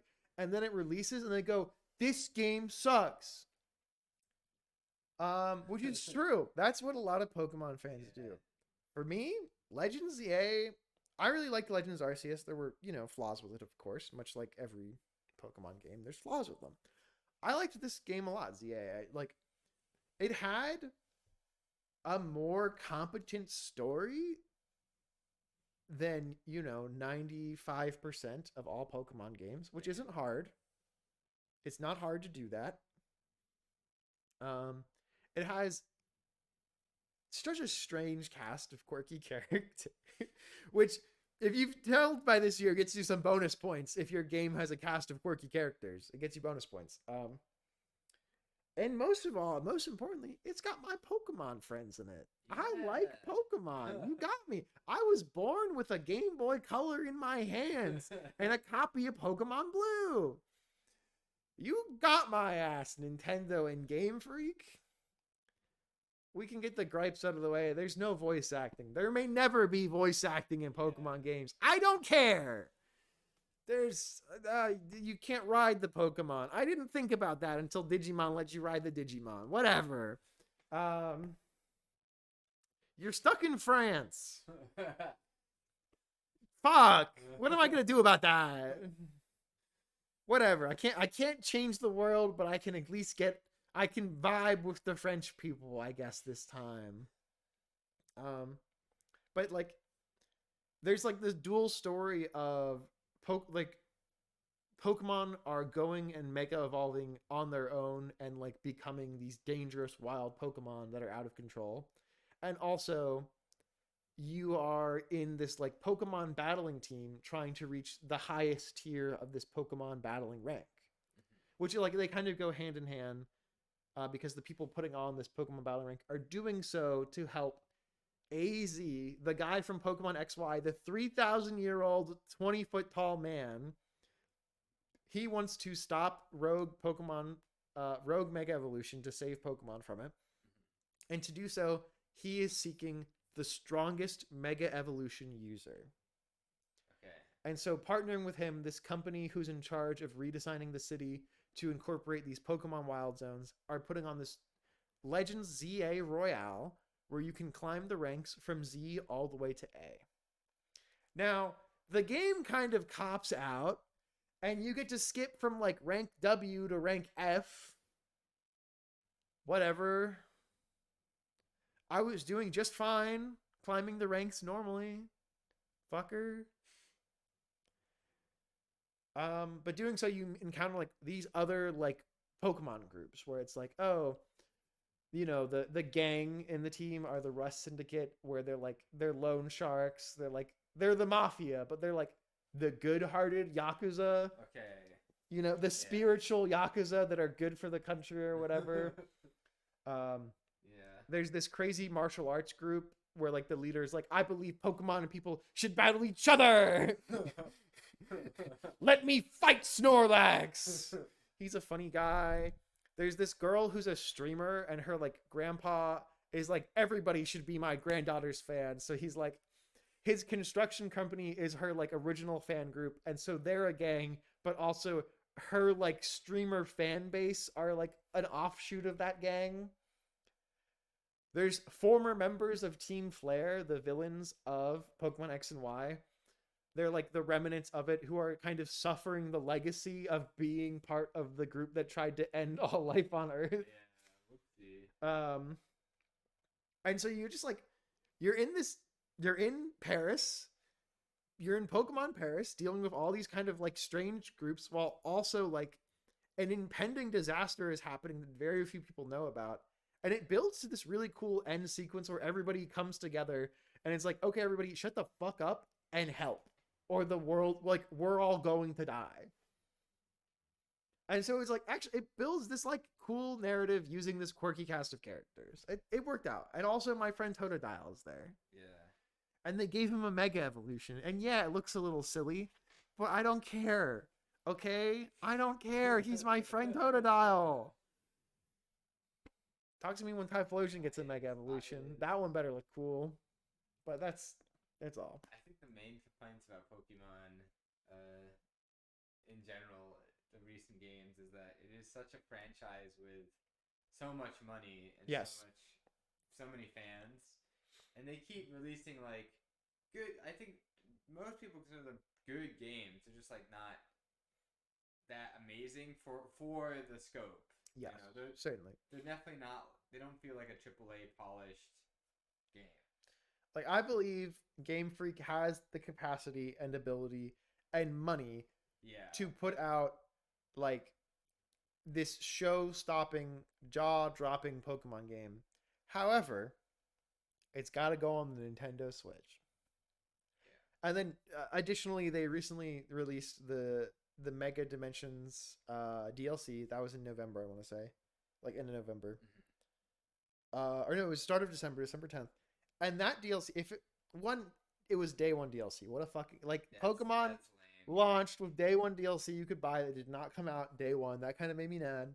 Yeah, okay, I shelled out a bunch of money for this fucking Pokemon game. I should be able to play all the content on day one. Fuck you. But the Mega Dimension DLC, other than the fact that they made Mega Darkrai look lame as fuck, actually was really cool. It added like, the conceit is you meet this girl who has a Hoopa, and she's trying to use these alternate dimensions that are popping up throughout the city to catch Rayquaza for her mom. Oh. But in doing so, you learn, oh no, those alternate dimensions are like rifts in space and time being torn open by like a rogue Mega Evolved Pokemon that are going to destroy the city. Oh, A lot of bad things happen to Paris, France in this game, by the way. And so you begin again working together with everybody to stop this, like gathering data, stopping mega wormholes and shit like that. And so it's like, it adds another layer of stuff you can do in the game, which is cool. Just comparison point for like this Pokemon game, and I'm gonna bring up Deltarune just because I think Deltarune is a game that like it had Undertale had such success that it felt like a little bit bad when Toby Fox was like, "Oh, I'm still gonna solo dev Deltarune Yeah, chapters 1 and 2," yeah. and he has since kind of amended that, and he has brought other devs onto the team. I just think like it's bad stewardship of your game, and to like you now have the funding and Hmm. the support to make games quicker, and like you still can maintain creative control. You just can make higher devs to like make your game and not forever time. I think it also like for Deltarune from Undertale, it's like yeah, he suddenly has the Undertale, Yeah, I think bank to go from, but also it's like Deltarune is like as he's described, it's like Undertale was birthed while he was working on his Deltarune passion project, and well, like Undertale was like this side game he made. no, I don't think so. I think That's something he said. well, I think he had a dream of Deltarune, but I don't know if he was working on Deltarune per se But at the same time. basically, But like what Toby Deltarune, Fox has said yeah, is he's always wanted to make Deltarune, and he Undertale was wanted a something he game made at the with time. the same scope as Deltarune is having, but he couldn't do it because he didn't have the funding. So he made Undertale, which is lower scope, I guess. Yeah. Anyway, point is, I think he's since found out that he can collaborate with other devs Yeah. without like giving up creative control, and now like I think the rest of the chapters are going at a good pace.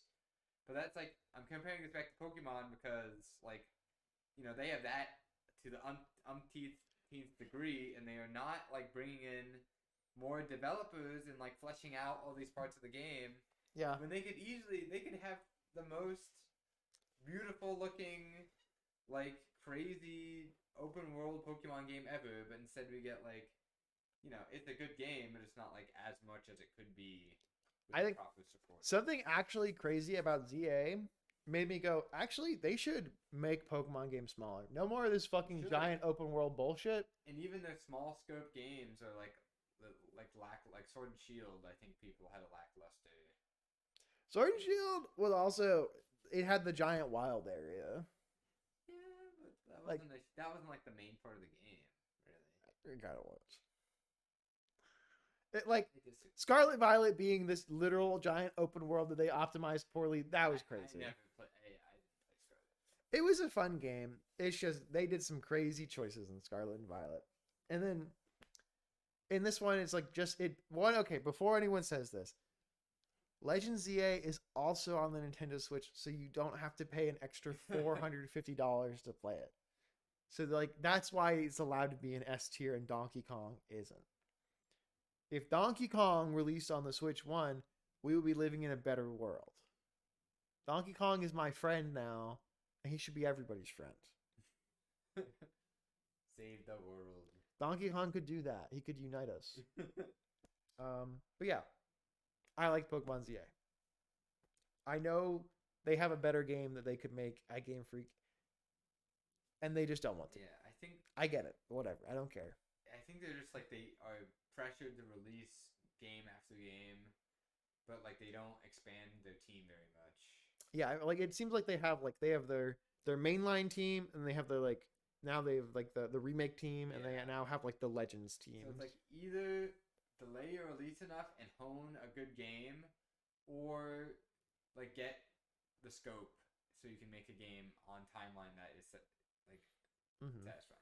Like whatever the mainline Switch 2 game, the first mainline Switch 2 Pokemon game is going to be, I would hope Scarlet and Violet aren't particularly old. They're like 2, 3 years old now at this point.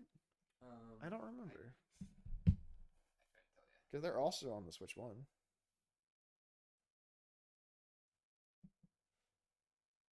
I didn't even play Scarlet Violet. They released in 2022, so they're 3 years old. When did Sword and Shield release? Sword was 2019. And then Sun and Moon was 2016, 2017, because I was like a sophomore. So really, they need to give them one more year per Pokemon game, every 4 years for mainline Pokemon games, maybe. Yeah, that would That would be fine, and I don't think anyone would complain if the release if the like because Scarlet Violet came past. I don't know. I haven't met anyone that's like, this is my jam. This is like my generation of Mhm. Pokemon. I mean, it has a lot of great features. Like Terrestrialization is a really cool mechanic. Mm-hmm. The Pokemon introduced in it, for the most part, I like them a lot. I like the motorcycle guy, and the main thing I hear people praise a lot about Scarlet and Violet is like the DLC for it, actually, and less so the base game, Yeah. which is funny. But anyway, more important than anything else, it's time for me to pick a game of the year, 2025. It's hard. It's hard. There's some games that I would say maybe they should have it, like, Hades 2 poured a lot of time into it this year, but technically launched in early access last year. I don't know how I feel about a game that I've been playing for over a full year getting game of the year. That was the year Hades didn't win game of the year. The only reason I said it shouldn't is because it didn't technically launch for real that year, Yeah. but I still think it should have won over the other game. I don't remember what it lost to. Maybe it was Sekiro. I mean, for me, it's the same thing with Deltarune because like I don't think in my heart of hearts I could ever give Deltarune Game of the Year until it's fully done. when it's fully out, it's probably gonna blow everything away. Yeah. I think I'm gonna controversially I'm gonna put a couple of there because I typed GOTY, but you don't know if that's game or games of the year. You know what I mean? Damn. I think for the start of the year, Oh. as much as when I played Eternal Strands, I was like, damn, this is rough. This is maybe my game of the year. And then a week later, I played Blueprints and said, damn, I was crazy last week. And then I think like separating it in like by halves or thirds or whatever. First half of the year, Blueprints easily game of the year. Like the only other game I played that came close to it, um, there wasn't one in the first half of the year. Yeah, Eternal Strands. Eternal Strand, again, I really liked Eternal Strands. The next game from this studio, I'll be so excited for. I look forward to it so immensely. I think they have it in them to make this next great role playing game, adventure game with like a good story and like fun gameplay. But Blueprints, fuck, dude. That game went way too hard. It's quite good. That game was so good. It like first half of 2025, Blueprints easily blew everything else out of the water. I liked Donkey Kong, but it loses a lot of points for being $500. Slay the Spire, I don't want to put up there because it came out a while ago. But yeah. But if we're accurate, if we're being honest, first third of the year, Blueprints. Second third, Slay the Spire. End of the year, final third, Silk Song. Yeah. Because like I was playing Hades 2 ambiently throughout the year, but even when it launched into 1.0, I was still like Silk Song it up. I liked Silk Song a lot. It's like I liked it so much. The fact that it had like Metroidvania gripes that I don't like for most games didn't turn me off to it. I was like, actually, it is cool that I can beat so much of like my casual playthrough. I did not get double jump, and I beat the game. Yeah. Fighting Grandmother Silk with double jump sucks. Better without double jump. That's my hot take. Yeah, I have a similar feeling where I'm not a big Metroidvania fan, but like Hollow Knight and Silk Song are exceptions. Yeah. Like my brother Julian, who played Silk Song, I think got a lot more of enjoyment out of it because they love Metroidvanias and they really like going slow paced through the game. Yeah. And for me, it's like I think it's probably still game of the year, but also like, you know, I like acknowledge aspects of it that I did not personally enjoy super thoroughly that I knew were there and that other people would, if that makes sense. Favorite area and why is it Bile-Water? Was it Bile-Water? Yeah, you love Girl the Great. Wisp Thicket. Well, a little known area many people might not have found. That's like the most cancerous area in the game. Feelings on Father of the Flame. Best boss. best boss, beating Grohl the Great out. Damn, that's crazy. But yeah, that's my games I played this year tier list. Yeah, and I think this is where we're probably